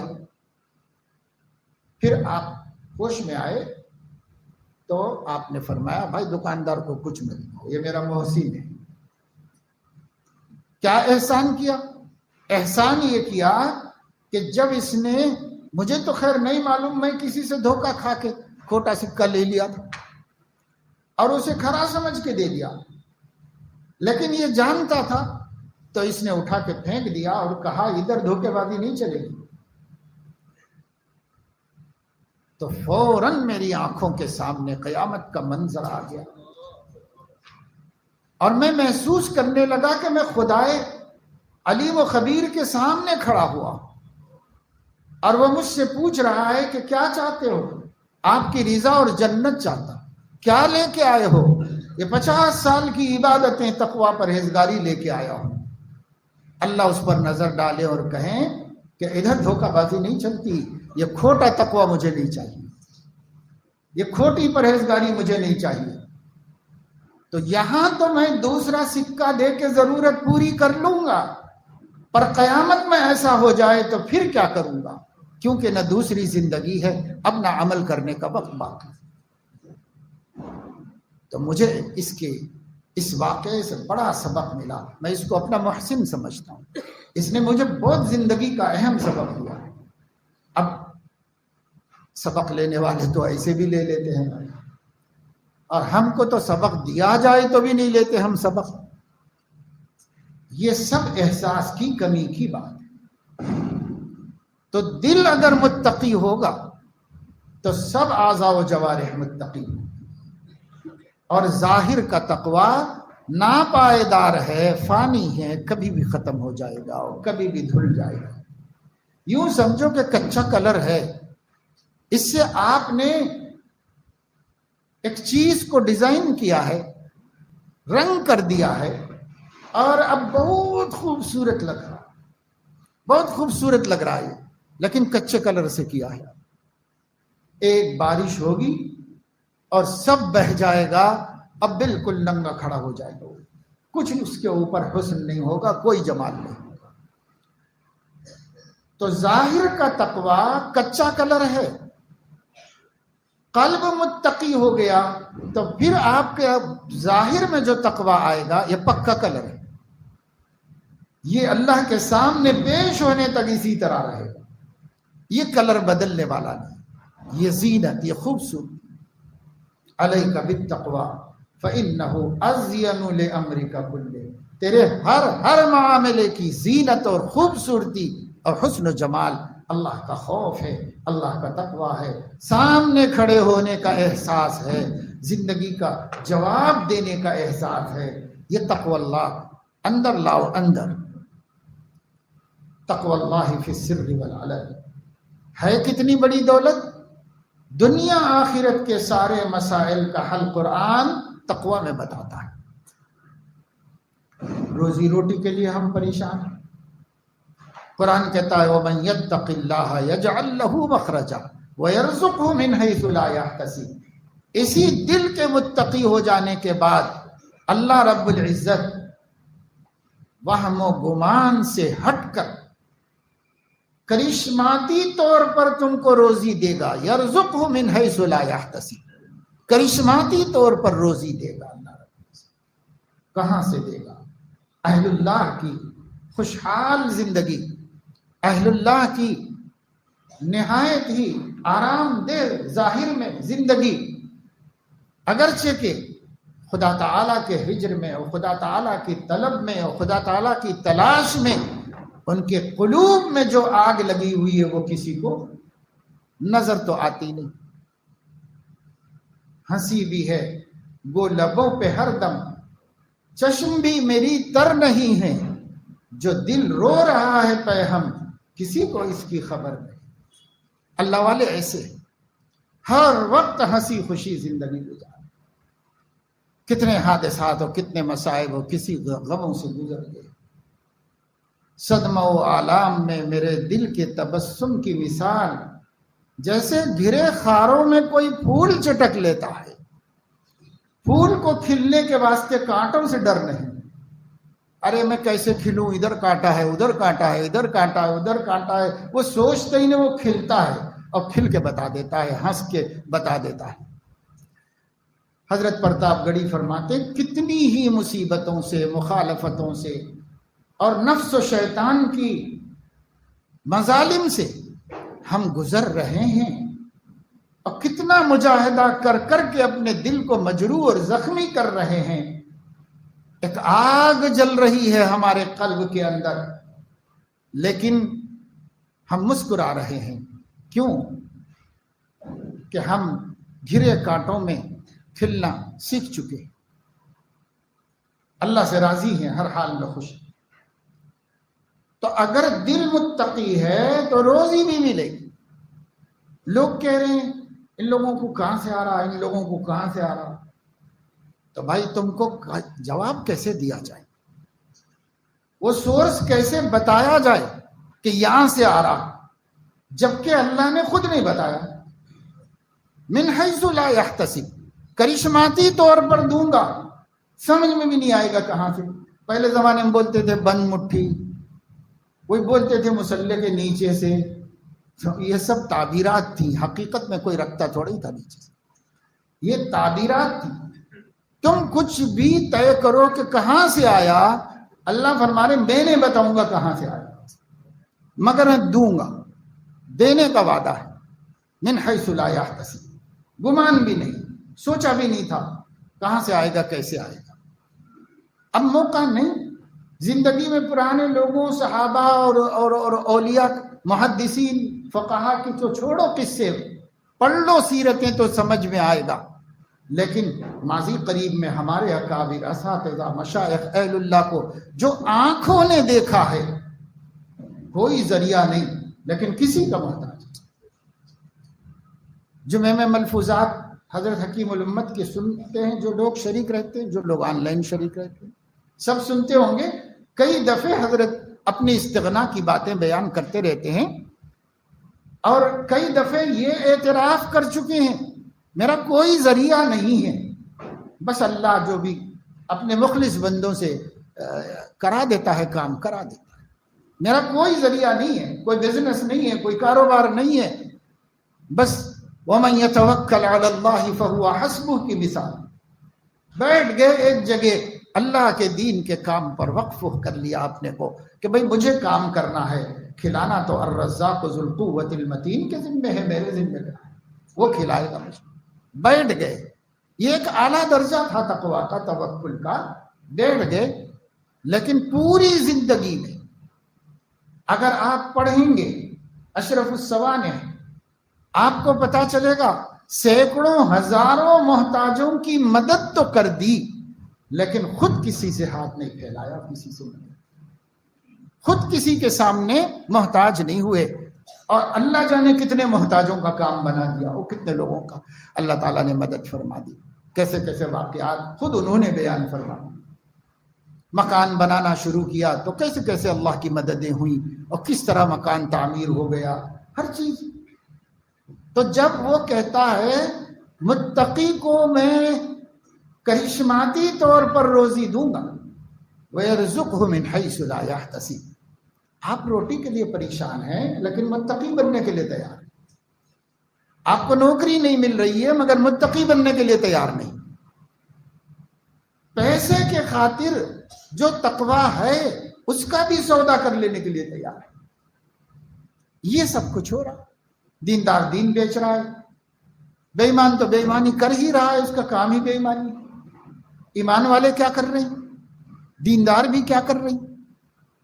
لوگ کہتے ہیں کہ صاحب آج کل دیکھ لو ہمارے پاس تلنگانہ والے اور جو دوسرے اسٹیٹ والے ہیں، وہ اپنے الیکشنوں کے زمانے میں دیکھ لی اور ماضی میں دیکھ چکے ہو کیسے کیسے لوگ، اللہ اکبر، محراب و منبر کا وارث بھی امیدوار سے پیسے کھا جا رہا ہے، چپے سے پیسے کھا جا رہا ہے. وہ پیسے دے رہا، کچھ ووٹ دلا دو مولانا، میں اتنے پیسے دیتا ہوں، کچھ یہ کرو مولانا، مولانا لوگ بھی جا کے کھڑے تھے۔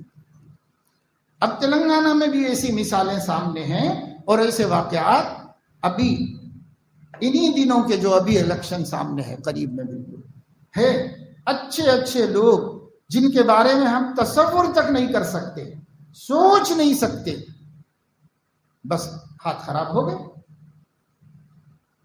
اسی لیے نبی نے فرمایا الید العلیٰ خیر من الید السفلیٰ، یہ نیچے والا ہاتھ بہت برا ہاتھ ہے۔ جب وہ نیچے والا ہاتھ ہوگا، بس یہ نیچے والے ہاتھ میں ہم مبتلا ہوتے ہیں۔ اس کو نیچے مت کرو، نیچے والے ہاتھ سے مطلب لینے والا، اوپر والے ہاتھ سے مطلب دینے والا۔ الید المعطی اور الید الاخذ، لینے والا ہاتھ، دینے والا ہاتھ، یہ ہے ید العلیٰ ید السفلیٰ سے۔ پہلے زمانے میں تہذیب نام کی کوئی چیز تھی جو اس زمانے میں ایک چڑیا ہے، اڑ گئی ہے، اب کوئی تہذیب وہذیب نہیں۔ تو ہم پہلے دیکھتے تھے پرانے لوگوں کو، اگر بزرگوں کو کوئی چیز وہ ہدیہ دینا چاہتے، اپنے بڑوں کو، استاذ کو، پیر کو، مرشد کو، ابا جان کو، امی جان کو، بھائی صاحب کو کوئی چیز دیتے ہوتے ہدیتاً، تو وہ اپنے ہاتھ میں رکھ کر اس طرح دیتے تاکہ وہ لیں تو ان کا ہاتھ ید العلیٰ رہے، ان کا ہاتھ ہم نیچے نہ کر دیں کہیں۔ اب ایسے پکڑ کے دیں گے تو ایسے لینا پڑے گا، تو ان کا ہاتھ ید السفلیٰ بن جائے گا، ہمارا ید العلیٰ بن جائے گا۔ لوگ ادب اور تہذیب اس کو سمجھتے تھے، اپنے ہی ہاتھ کو سفلیٰ بناؤ، اپنے بڑوں کے ہاتھ کو علیٰ بناؤ اور ان کے سامنے اس طرح پیش کرو۔ اب جب ایسے پیش کریں گے تو ان کو اوپر سے لینا پڑے گا، جب وہ اوپر سے لیں گے تو وہ جو ہے، یہ ایک تہذیب کی بات تھی، یہ کوئی ضروری نہیں، لیکن ایک ذہن تھا، جب اچھی باتیں ذہنوں میں تھیں، ماحول میں تھیں، معاشرے میں مذاکرہ تھا، چھوٹے بڑے سب جانتے تھے، تو ان لوگوں کو تہذیب آتی تھی۔ اب جب تہذیب کا مذاکرہ ہی نہیں ہے تو تہذیب کہاں سے آئے گی؟ بچوں کو کون سکھائے گا؟ نئی نسل میں کہاں سے آئے گی؟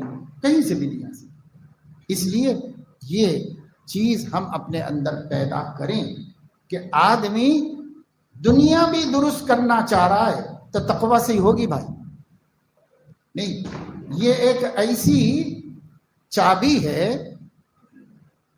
ماسٹر کی ہے جس سے سب دروازے کھل جائیں، اس سے سب دروازے کھلیں گے۔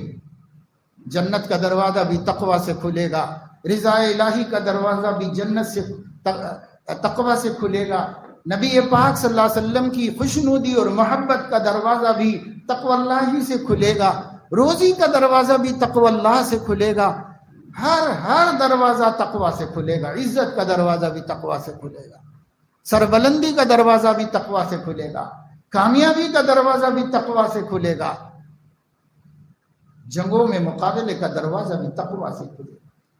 ہر جگہ تقوی اللہ ہی کام آئے گا۔ ازین لامرک کلی، سارے کام بنانے والی چیز ہے، سارے کام بنانے والی نعمت ہے۔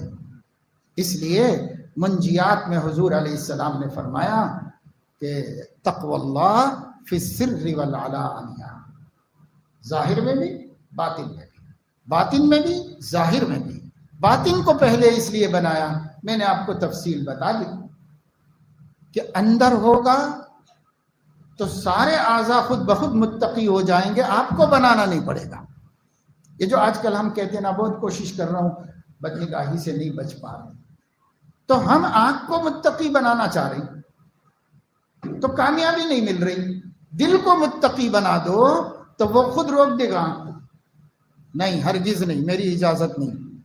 تو آنکھ کیسے دیکھے گی؟ جب دل نہیں چاہے گا تو آنکھ نہیں دیکھے گی۔ گانے سن رہے، موسیقی سن رہے، یہ سن رہے، وہ سن رہے، اب ہم کان کو بچانا چاہ رہے، نہیں میں بچ ہی نہیں پا رہا ہوں، 2 دن ٹھیک رہ رہا ہوں، پھر اس کے بعد شروع ہو جا رہا، پھر یہ ہو رہا۔ تو کیوں؟ اس واسطے کہ آپ باہر سے بنانا چاہ رہے ہیں، اور باہر والے کو بنانے کے بجائے دل کو بنا دو تو دل روک دے گا، ہرگز نہیں سننے دوں گا میں، بس آرڈر از آرڈر، روک دے گا دل، زبان کو روک دے گا دل، ہاتھ کو روک دے گا ظلم و زیادتی سے اور حرام مال کمانے سے اور لینے سے، پیروں کو روک دے گا غلط جگہ جانے سے، گناہ کے مقام پر جانے سے، شرمگاہ کو روک دے گا مس یوز ہونے سے، غلط استعمال ہونے سے۔ ایک دل کو بناؤ، ساری دنیا بن جائے، ساری کائنات جسمانی بن جائے، ایک دل کو بنا لو۔ یہ دل کو بنانا ہم سے نہیں ہو رہا، باقی سب ہو رہا کہ ہم نے چہرہ بنا لیا اور ہم نے کپڑے بنا لیے اور ہم نے یہ بنا لیا یہ بنا لیا، لیکن دل کو نہیں بنایا۔ اس لیے میرے دوستو عزیزو، دن میں کتنے لوگوں نے اپنا سوال، اپنی پریشانی، اپنی مشکل بتائی کہ میں بہت کوشش کر رہا ہوں یہ نہیں چھوٹ رہا، میں بہت کوشش کر رہا ہوں یہ نہیں چھوٹ رہا۔ تو دیکھو ان سب کا حاصل یہ ہے کہ جب تک ہم اعضاء کو متقی بنانے کی محنت کریں گے تو زندگی نکل جائے گی۔ آنکھ متقی بنے گی، کان غیر متقی ہو جائے گا، کان متقی بنے گا، زبان فاسق ہو جائے گی، زبان کو درست کرنے تک ہاتھ خراب ہو جائے گا، اس کو بگڑنے وہ بگڑ جائے گا، اس کو بنانے تک کب تک کریں گے؟ زندگی نکل جائے گی، موت آ کے کھڑی ہو جائے گی۔ اس لیے غلط رستے پہ مت چلو، محنتوں کو رائے گا مت کرو، اپنا سر، اپنا باطن، اپنا قلب، اپنے اندر کی دنیا، اس کو متقی بنا لو۔ یہ صاحب اگر متقی بن گئے تو ساری محنتوں سے ہم کو نجات مل جائے گی، ساری محنتوں سے نجات مل جائے گی۔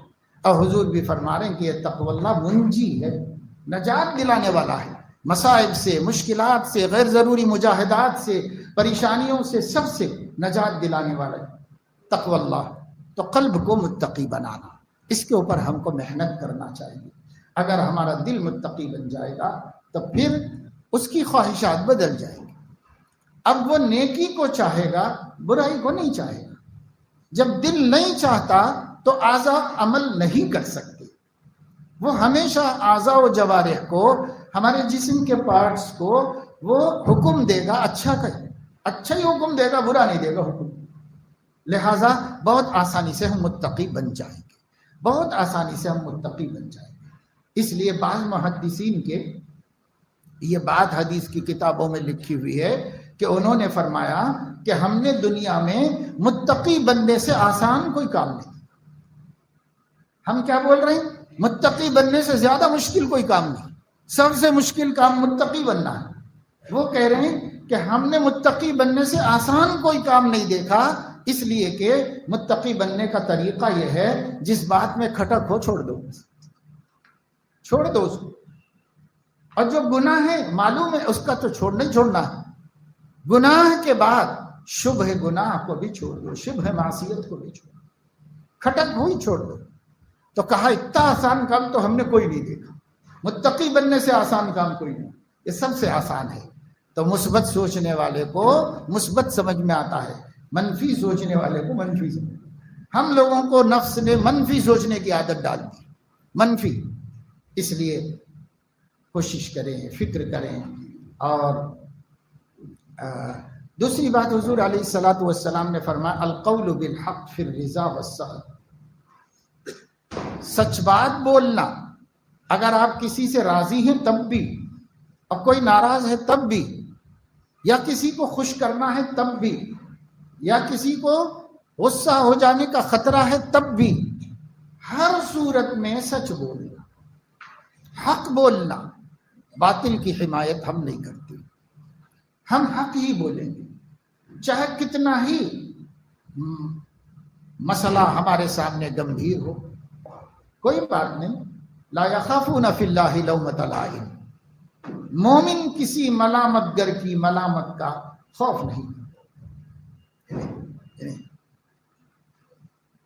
وہ متنبی ہے جو یہ کہتا ہے یا اللہ ایمی کف الملام عن الذی اذناہ طول سقامہ و شقائہ، وہ متنبی کہتا ہے، متقی نہیں کہتا۔ متقی کیا کہتا ہے؟ متقی کہتا ہے کسی ملامت گر کی ملامت کی پرواہ نہیں۔ لا یخافون فی اللہ لومۃ لائم، مومن کو کس سے ڈر ہے؟ مومن کو کسی سے ڈر ہے۔ اس لیے ہم کو چاہیے کہ ہم حق بولنے کے عادی بنیں، سچ بولو، حق بولو۔ اور خاص طور سے علماء کیونکہ حق بولنا پھیلانا علماء کی ذمہ داریوں میں سے، اس لیے جو دعات ہیں، جو خطیب ہیں، جو علماء ہیں، حق بولو بھائی، حکمت سے بولو، یہ الگ چیز ہے، یہ اس کا طریقہ ہے، لیکن حق تو بولنا ہی ہے، حق کو کبھی نہیں چھپانا کسی بھی حال میں، پھر رضا و سخط، غصے میں ہو یا خوشی میں ہو، بولنا حق ہے مسلمان۔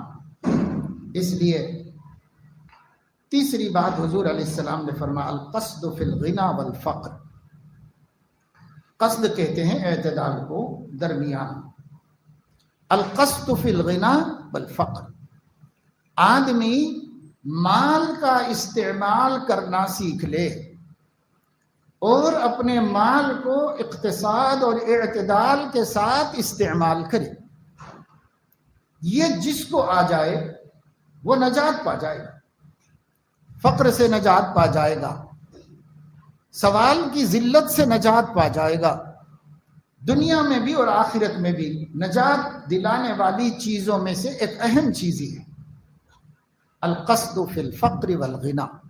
آپ محتاج ہیں تو بھی سوچ سمجھ کر پیسے کا خرچ کیجیے، اور اگر آپ مالدار ہیں تو بھی ایسا نہیں کہ صاحب غریب کو سوچ سمجھ کے پیسہ خرچ کرنا چاہیے اور مالدار کو جیسے چاہے کرنا چاہیے، ہمیں کمی کیا ہے بھائی، میرے پاس بہت ہے، بے حساب ہے، کتنی بھی فضول خرچی کروں گا تو اور پڑا ہوا ہے اور آتا جا رہا ہے، مسلسل کروڑوں کی آمدنی ہے، لاکھوں کی کمائی ہے، تو کمی کیا ہے میرے کو، اس لیے میں بے ضرورت خرچ کروں۔ اگر ایسا سمجھ رہا ہے ارب پتی بھی ہوگا تو فقیر محتاج ہو جائے، اور اگر فقیر محتاج بھی ہوگا تو سوچ سمجھ کر خرچ کرے گا تو کسی کا محتاج نہیں ہے۔ جیسے حکیم لقمان کی 7 پنسود من میں ایک یہ بھی پند ہے کہ خرچ بانداز دخل کن، اخراجات آمدنی کو سامنے رکھ کے کرو۔ جتنے پریشان ہیں نا بے وقوف، وہ سب کے سب اخراجات کو دیکھ کے اخراجات کرتے ہیں، آمدنی کو دیکھ کے نہیں کرتے۔ اب کہاں سے آئے گا بھائی تو دیکھا جائے گا، تو کرتے چلے جا رہے کرتے جا رہے۔ ارے بھائی قرض لو تو ادا کرنے کے سورسز پہ نظر کر کے لو، لینے کو لے لو، اس کے بعد اب کہاں سے ادا کروں میں؟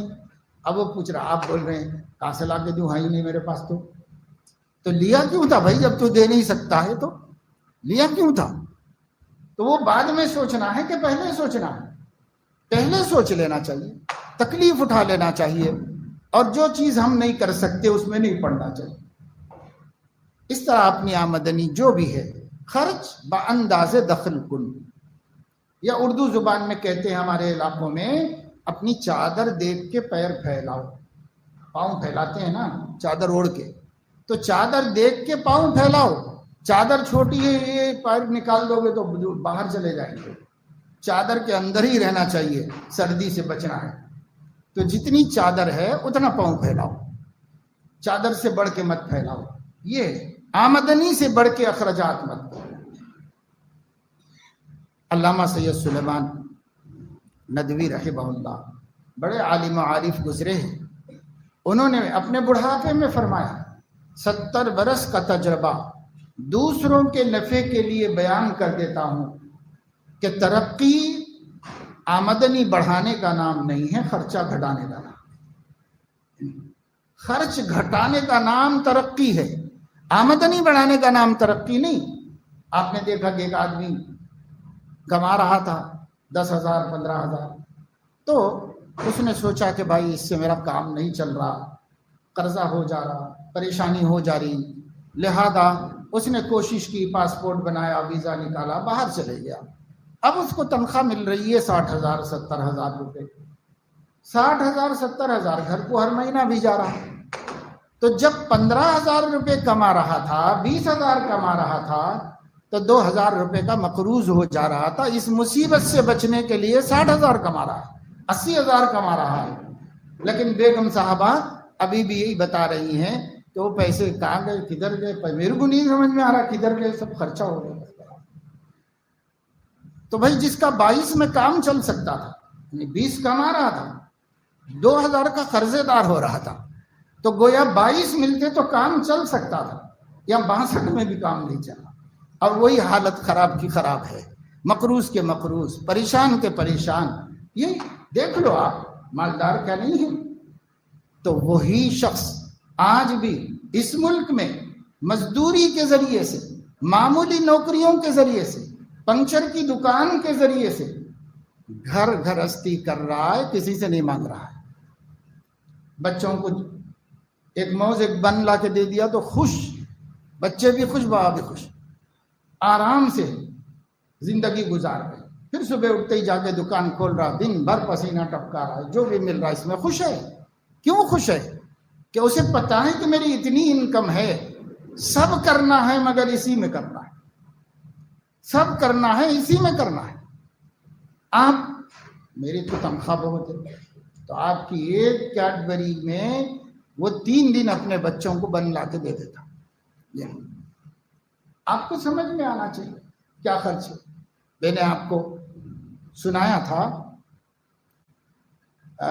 کہ ابھی ایک شخص سعودی عرب کا, ایک وہاں کی بہت مشہور مہذب فیملی کا ممبر تھا, پیسہ بہت کمایا, نہایت مالدار بنا, اتنا بڑا دولت مند کہ دنیا کے ہر بڑے شہر میں اپنا قلعہ بنایا. اس کے پاس 4 اپنے ذاتی جہاز تھے, ہمیشہ ریڈی تیار رہتے تھے. ایک جہاز کے لیے 150 خادموں کا عملہ تھا اس کا, جو ہر وقت ریڈی رہتے تھے, چاہے جانا ہو چاہے نہ جانا ہو اس کو. اتنا مالدار تھا کہ بڑی بڑی حکومتیں اس کی محتاج تھیں. ایک دن صبح اس کی بیٹی نے کہا, چھوٹی بیٹی نے اس کے لیے کہا کہ مجھے کیڈبری چاہیے, چاکلیٹ منگا کے دو ابو. تو اس نے حکم دیا, اس کے حکم کے ساتھ ہی ایک ہوائی جہاز تیار کیا گیا. 150 آدمی اس جہاز کو لے کر کے دنیا کے ایک بہت بڑے ترقی یافتہ ملک میں جا کر چاکلیٹ خریدا. وہاں سے اڑ کے دوسرے ملک میں جا کر آئس کریم خریدا. یہ آئس کریم چاکلیٹ لے کے یہ جہاز واپس آیا. آنے جانے میں کتنے کروڑوں روپے خرچ ہوئے ہوں گے, نہ اس آئس کریم کی قیمت ہے کوئی, نہ اس چاکلیٹ کی کوئی قیمت ہے.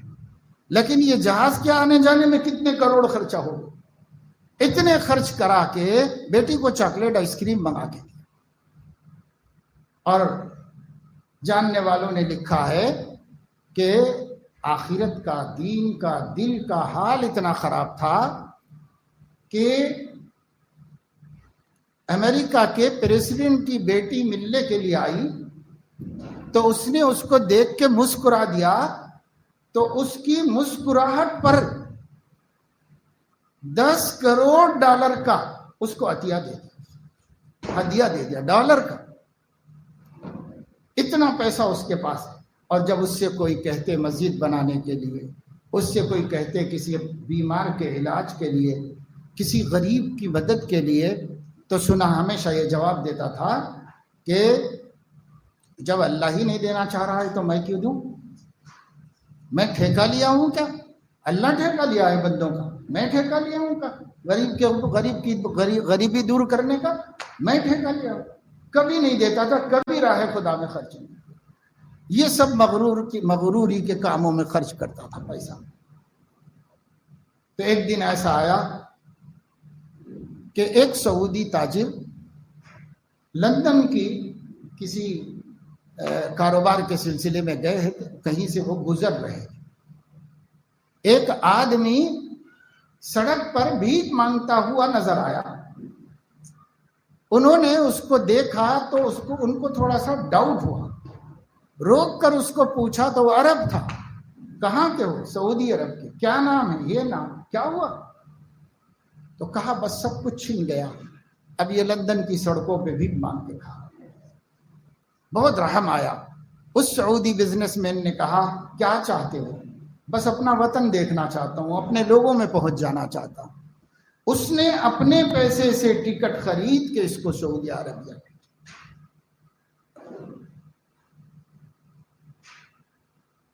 اللہ نے عبرت کے سامان بنائے۔ یہ صدیوں پہلے کی بات نہیں ہے، اسی دور کی بات ہے، اسی زمانے کی بات ہے۔ آپ کو اس سے عبرت حاصل کرنا چاہیے، سبق حاصل کرنا چاہیے۔ کتنا بھی مالدار ہو، فضول خرچیاں کرے گا تو ایک دن محتاج ہو، اور کتنا بھی غریب ہو اعتدال کے ساتھ، حکمت کے ساتھ اپنا پیسہ خرچ کرے گا تو کسی کا محتاج نہیں رہے۔ اللہ عزت سے اس کی بتا دیں گے، اس کی گزار دیں گے عزت سے، اللہ رب العزت۔ اس لیے حضور نے فرمایا القصد فی الغنی والفقر۔ بس یہ تین چیزیں منجیات یاد رکھ لیں آپ، اور اپنے گھر میں جا کر سنائیں۔ جو مستورات یہاں پر ہیں، بہت سے گھروں میں مستورات ہی کے ہاتھ میں ہوتا ہے خرچہ ورچہ سب۔ اسراف مت کرو، بخل بھی مت کرو، کہ جو مہلکات حضور نے بتائے اس میں بخل بھی ہے، اس لیے بخل بھی مت کرو، اسراف بھی مت کرو، اقتصاد۔ والذین اذا انفقوا لم يسرفوا ولم يقتروا وكان بین ذلک قواما۔ یہ اللہ نے تو تعریف فرمائی، ہم مومنین کو ایسے ہی ہونا چاہیے۔ اللہ جو بھی آمدنی دے رہا ہے اس کو بڑھانے کی بھی کوشش کرو، اور بیکار نہ رہو، کماؤ۔ مال بڑے کام کی چیز ہے، اس دور کی بہت بڑی ضرورت ہے۔ پیسہ کماؤ لیکن فضولیات میں نہیں جانا چاہیے، فضول خرچی مت کرو۔ ایک آدمی مجھے حرم شریف میں ملے تھے، پہلے بھی میں آپ لوگوں کو سنا چکا ہوں، ان کی مذاکرہ ہے۔ بظاہر تو کوئی ایسے ظاہری دیندار آدمی نہیں تھے، لیکن واقعی دل تو بہت دیندار تھا اس بندے۔ وہ ہندوستان میں حیدرآباد ہی کے تھے، اور کیا پریس رپورٹر تھے، کسی اخبار کے لیے کام کرتے تھے۔ ان لوگوں کی اپنی ٹیم جگہ جگہ جاتی تھی، آتی تھی، کرتی تھی۔ تو روزانہ چائے وائے پیتے تھے، اور سگریٹ کی ان کو عادت تھی۔ تو انہوں نے کہا کہ ایک دن میرے دل میں خیال آیا کہ یہ روزانہ میری چائے کتنی ہوتی ہے، سگریٹ جب موقع ملا چائے پی لیتا ہوں، پھرنے کا کام کرتے ہیں، خبریں جمع کرتے رہتے، تو یہ جو میں چائے پیتا ہوں اس چائے میں کتنا پیسہ خرچ ہوتا ہے۔ تو اس دن ان کو سمجھ میں آیا کہ جو ہے میرے چائے سگریٹ میں 100 روپے روزانہ خرچ ہو۔ اگر 100 روپے میں بچاؤں تو مہینے میں کتنی بچت ہو؟ تو 3000 روپے کی بچت ہو، اور سال میں میرے کتنے پیسے بچیں گے؟ 36,000 روپے بچیں گے۔ اگر 6,000 روپے میں اس زمانے میں ویزا لگ کے آتا تھا، اور 30,000 روپے جانے آنے کا ٹکٹ تھا، یعنی خرچہ۔ انہوں نے کہا کہ اگر میں یہ ایک فضول عادت چھوڑ دوں اور اس پیسے کو بچا لوں، جس سے میرے جان مال کا کوئی نقصان نہیں، صحت اور بھلی ہی رہے گی، نقصان تو کچھ نہیں ہوگا، اگر میں یہ پیسے ہر سال بچا لیا کروں تو میں ہر سال عمرے کے لیے جا سکتا ہوں۔ ان کا کہنا یہ ہے کہ اس وقت میں جب ہماری ملاقات ہوئی، 36,000 میں جو ایجنٹ ہوتے تھے وہ عمرے کے لیے بھیج دیتے۔ تو یہ انہوں نے حساب ڈال کے 36,000 میں ہر سال عمرہ کر سکتا ہوں، اللہ کے گھر کی زیارت، نبی کے در کی زیارت ہر سال ہو سکتی۔ اتنی بڑی دولت جو میں حاصل کر سکتا ہوں، یہ کیا خواہ مخواہ کے نفس کے چوچلوں میں جا رہے پیسے؟ کوئی کام نہ، کوئی فائدہ نہ، کوئی ٹانک ہے نہ، کوئی صحت ہے نہ، کچھ نہیں، بس پیسے خرچ ہو۔ اسی دن طے کر لیا، اسی دن سے انہوں نے وہ پیسے بچائے اور وہ پیسے جمع کرنا شروع۔ اسی سال عمرے کے لیے رمضان میں گئے، اور ٹکٹ بھی اس طرح بچ گیا کہ ان لوگوں کو اخبار کی طرف سے سال میں ایک مرتبہ کہیں جانے کے لیے ٹکٹ فری ملتا ہے۔ تو انہوں نے بجائے تفریحی مقامات کا ٹکٹ لینے کے، انہوں نے کہا کہ بھئی مجھے جدہ کا ٹکٹ دلا دو۔ تو جدہ کا ٹکٹ، تو ٹکٹ فری اور 6,000 روپے میں اخراجات، اور 30,000 روپے ایک مہینہ رمضان کا وہاں وہیں گزارتے تھے، اپنے اخراجات بلڈنگ وغیرہ سب یہ سب اس میں کر لیتے تھے۔ تو ہمارے ایک دوست بزرگ ہیں حضرت مولانا محمد بانائیم صاحب، وہ جدہ ہی میں رہتے تھے، ایک مسجد کے امام تھے، انہی کے پاس ملاقات ہوئی تھی۔ تو انہوں نے تعارف کرایا اور انہوں نے یہ بتایا کہ یہ یہاں آ کر اپنا فون بند رکھتے ہیں، اب پورا رمضان حرم میں رہتے ہیں اور یہ کہیں گھومنے نہیں جاتے، کسی دوست کی دعوت قبول نہیں کرتے، اور یہ کہتے ہیں میں نے اپنی خواہشات مار کر پیسے بچا کر خدا کے گھر کے لیے نکالا ہے، تو میرے ڈسٹرب کوئی مت کرو مجھے۔ صحافی ہونے کے اعتبار سے کتنے ہی دوست تھے، ریاض میں، جدہ میں، ہر جگہ تھے دوست، مکے میں تھے، لیکن جاتے نہیں ہیں۔ قرآن کی تلاوت، نفل نمازیں، دعائیں، عبادت، حرم میں گزر کے فون بند، ایسے رہتے۔ تو اب آپ بتائیے کہ میں نے اسی لیے کہا کہ دیکھنے میں تو ذرا ان کو داڑھی واڑی کچھ تھی نہیں، تو بظاہر دیندار نہیں تھے، مگر دل کتنا دیندار تھا، اس کا دل کتنا، اسی کو کہتے ہیں قلب کا متقی ہونا۔ ایک دن ایسا بندہ وہ سنتوں میں بھی آ جائے گا جو حضور علیہ الصلوۃ والسلام کی ظاہری سنت ہے، ایک دن آ جائے گا، مگر اندر سے آئے گا، جب اندر سے آئے گا تو موت تک نہیں چھوڑے گا، اور جو باہر کا بنا ہوا ہے وہ کسی وقت بھی سودا کر لے گا، وہ کسی وقت بھی کر لے گا۔ اس لیے اندر سے بنا کے لاؤ، قلب متقی ہو جائے ہمارا۔ تو بہرحال یہ 3 باتیں ہیں۔ پہلی بات تقوی اللہ فی السر والعلانیہ، ظاہر اور باطن میں خدا کا تقوی۔ دوسری بات القول الحق فی الرضا والسخط، کہ غصے میں ہو یا خوشی میں ہو بولو تو سچ بولو، بس ناحق کوئی بات مت بولو۔ تیسری بات القصد فی الفقر والغنی، غریبی ہو یا امیری ہو، پیسہ تھوڑا ہو یا زیادہ ہو، سمجھداری کے ساتھ اخراجات کرو تاکہ آپ کو کسی کا محتاج ہونا نہ پڑے، اور فضول خرچیوں سے بچو، ضرورت میں بخل مت کرو، بے ضرورت ایک پائی جانے مت دو، یہ بنا لو اپنا نظام۔ اس طرح ہمارے نبی صلی اللہ علیہ وسلم نے فرمایا ثلاث منجیات، یہ چیز نجات دلانے والی 3 باتیں ہیں۔ اللہ کرے کہ یہ باتیں ہم محفوظ رکھیں، یہ پیغام اپنے دل میں بساؤ، سجاؤ، اپنے ذہن میں محفوظ کرو۔ اس پر محفوظ کرنے کا طریقہ یہ ہے کہ ابھی سے اس پر عمل شروع کر دو۔ جو چیز عمل میں محفوظ رہتی ہے اس کو ذہن میں محفوظ رکھنے کی ضرورت نہیں پڑتی، وہ خود عمل میں محفوظ ہو جاتی ہے۔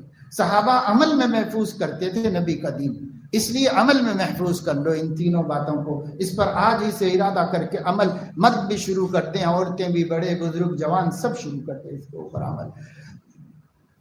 اور اس کا طریقہ یہی ہے کہ جو بات دی چاہے فوراً مت کرو، سوچ سمجھ کے غور کر کے کرو۔ بہت سے طالب علم بھی ایسا کرتے ہیں، بیکار پیسے خرچہ کرتے رہتے ہیں بلا وجہ، ان کو پتہ ہی نہیں کہ قصد کس کو کہتے ہیں، انفاق میں اعتدال کس کو کہتے ہیں، اس کا پتہ ہی نہیں ہوتا۔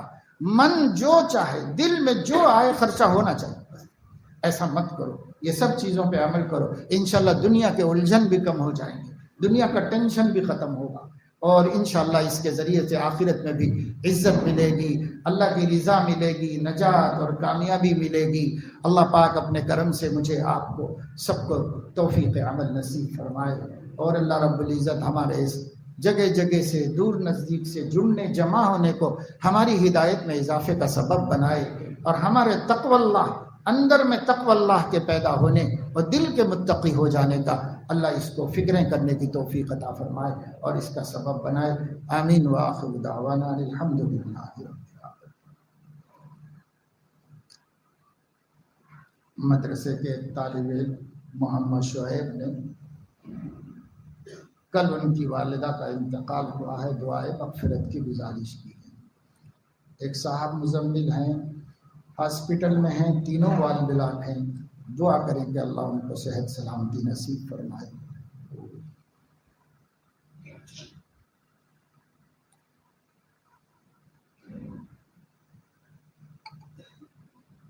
اللہم صلی علی سیدنا مولانا محمد عبدك ورسولك وصل على المؤمنين والمؤمنات والمسلمين والمسلمات. اللهم أنت السلام ومنك السلام وإليك يعود السلام. نسألك يا ذا الجلال والإكرام أن تستجيب لنا دعوتنا وأن تعطينا رغبتنا وأن تغنينا عمن أغنيته منا. يا ولي الإسلام وأهله ثبتنا به حتى نلقاك. ربنا لا تزغ قلوبنا بعد إذ هديتنا وهب لنا من لدنك رحمة إنك أنت الوهاب. اللهم آت أنفسنا تقواها وزكها أنت خير من زكاها أنت وليها ومولاها. اللهم طهر قلوبنا من النفاق وأعمالنا من الرياء وألسنتنا من الكذب وأعيننا من الخيانة فإنك تعلم خائنة الأعين وما تخفي الصدور. اللهم أصلح لنا شأننا كله ولا تكلنا إلى أنفسنا طرفة عين. اللهم أصلح لنا ديننا الذي هو عصمة أمورنا وأصلح لنا دنيانا التي فيها معاشنا وأصلح لنا آخرتنا التي إليها معادنا واجعل الحياة زيادة لنا في كل خير واجعل الموت راحة لنا من كل شر. اللہ اپنے کرم سے ہمارے گناہوں کو معاف فرما، ہماری خطاؤں لغزشوں کو درگزر فرما۔ اللہ ہم نے جتنی باتیں آپ کے حبیب کی بیان کی ہوئی آپ کے حکم سے ہم نے سنی ہیں، مذاکرہ کیا ہے، کہنے والے کو سننے والوں کو سب کو عمل کی توفیق نصیب فرما۔ اے اللہ جو باتیں ہمارے آقا نے نجات کی بتائی ہیں اسے ہمیں اپنے عمل کا حصہ بنا لینے، اپنی زندگی کا جز بنا لینے کی توفیق عطا فرما۔ اے مولا کریم کرم کا، رحم کا، عفو کا، عافیت کا اور نصرت کا معاملہ فرما۔ اے مولا حاضرین کے جملہ مقاصد حسنہ کی تکمیل فرما، پورے عالم میں امن و امان قائم فرما۔ اے اللہ ہماری ریاست میں جو انتخابات ہونے جا رہے ہیں اپنے کرم سے ایسا مقدر فرما دیجئے کہ وہ لوگ غلبہ پائیں اور حکومت پر قادر ہوں جن لوگوں کو رعایا پر ظلم کرنا نہیں ہے اور جن لوگوں کے ارادے بھلے ہیں، اچھے ہیں۔ اے اللہ ایسے لوگوں کو آپ منتخب کروا دیجیے اور ان کے ذریعے رعایا کو امن اور سکون عطا فرما دیجیے۔ ہر قسم کی بے اطمینانی، بے سکونی اور نابرابری اور ظلم اور منافرت اور فرقہ واریت جن لوگوں کا ذہن ہے اللہ پاک اپنی قدرت سے ان کو کامیاب ہونے سے روک دیجیے اور ان کی جگہ پر یکجہتی انسانیت اور انسانوں پر ترس اور رحم کھانے والوں کو غلبہ عطا فرما دیجیے۔ اے اللہ ہم عاجز ہیں، بے بس ہیں، آپ قادر ہیں۔ اللہ ہم جو چاہیں نہیں کر پاتے، آپ جو چاہیں کر سکتے ہیں، فعال لما یرید ہیں۔ اللہ آپ نے چاہا اور ہو گیا، اس لیے اللہ خاص طور سے ہم لوگوں کے لیے اس ریاست میں اور عموماً تمام لوگوں کے لیے پورے ملک میں ایسا فیصلہ مقدر کر دیجئے، ایسی بات آپ طے فرما دیجئے کہ وہ لوگ اقتدار سے محروم ہو جائیں جو لوگوں کو لڑا کر جیتے ہیں، ان لوگوں کو آپ غلبہ عطا فرما دیجئے جو لوگوں کے ساتھ انصاف کرنے کی اور خدمت کرنے کے جذبہ رکھتے ہیں۔ اے مولا کریم پورے عالم میں امن و امان قائم فرما دیجئے، خاص طور سے غزہ میں، فلسطین میں خاص رحمت کرم نازل فرما دیجئے۔ اللہ یہ آپ ہی کی قدرت ہے اور یہ آپ ہی کا ایمان والوں کا ساتھ ہے کہ آپ کی قدرت سے ایک چھوٹی سی بے بس، بے کس، بے سہارا، بے مدد قوم نے دنیا کی سپر پاورز کو ناکو چنے چبوا دیے اور انہیں خاک چاٹنے پر مجبور کر دیا۔ اے مولا یہ آپ کی قدرت ہے، آپ کی قدرت کا اظہار ہے۔ اللہ پاک اور مدد فرما دیجئے اور جتنے مظلوم فلسطینی قیدی ہیں ان سب کی رہائی کا سامان فرما دیجئے۔ اللہ آپ جانتے ہیں کہ لوگوں نے اتنا بڑا اقدام کیا اور 40,000 جانوں کی قربانی دی جیلوں میں سڑتے ہوئے معصوم بچوں بچیوں کو نکالنے کے واسطے۔ اے اللہ ان کی نصرت، انہیں یہ اطمینان دلانے کے لیے کہ کوئی ہے تمہارے پیچھے، اتنی بڑی قربانی دی ہے۔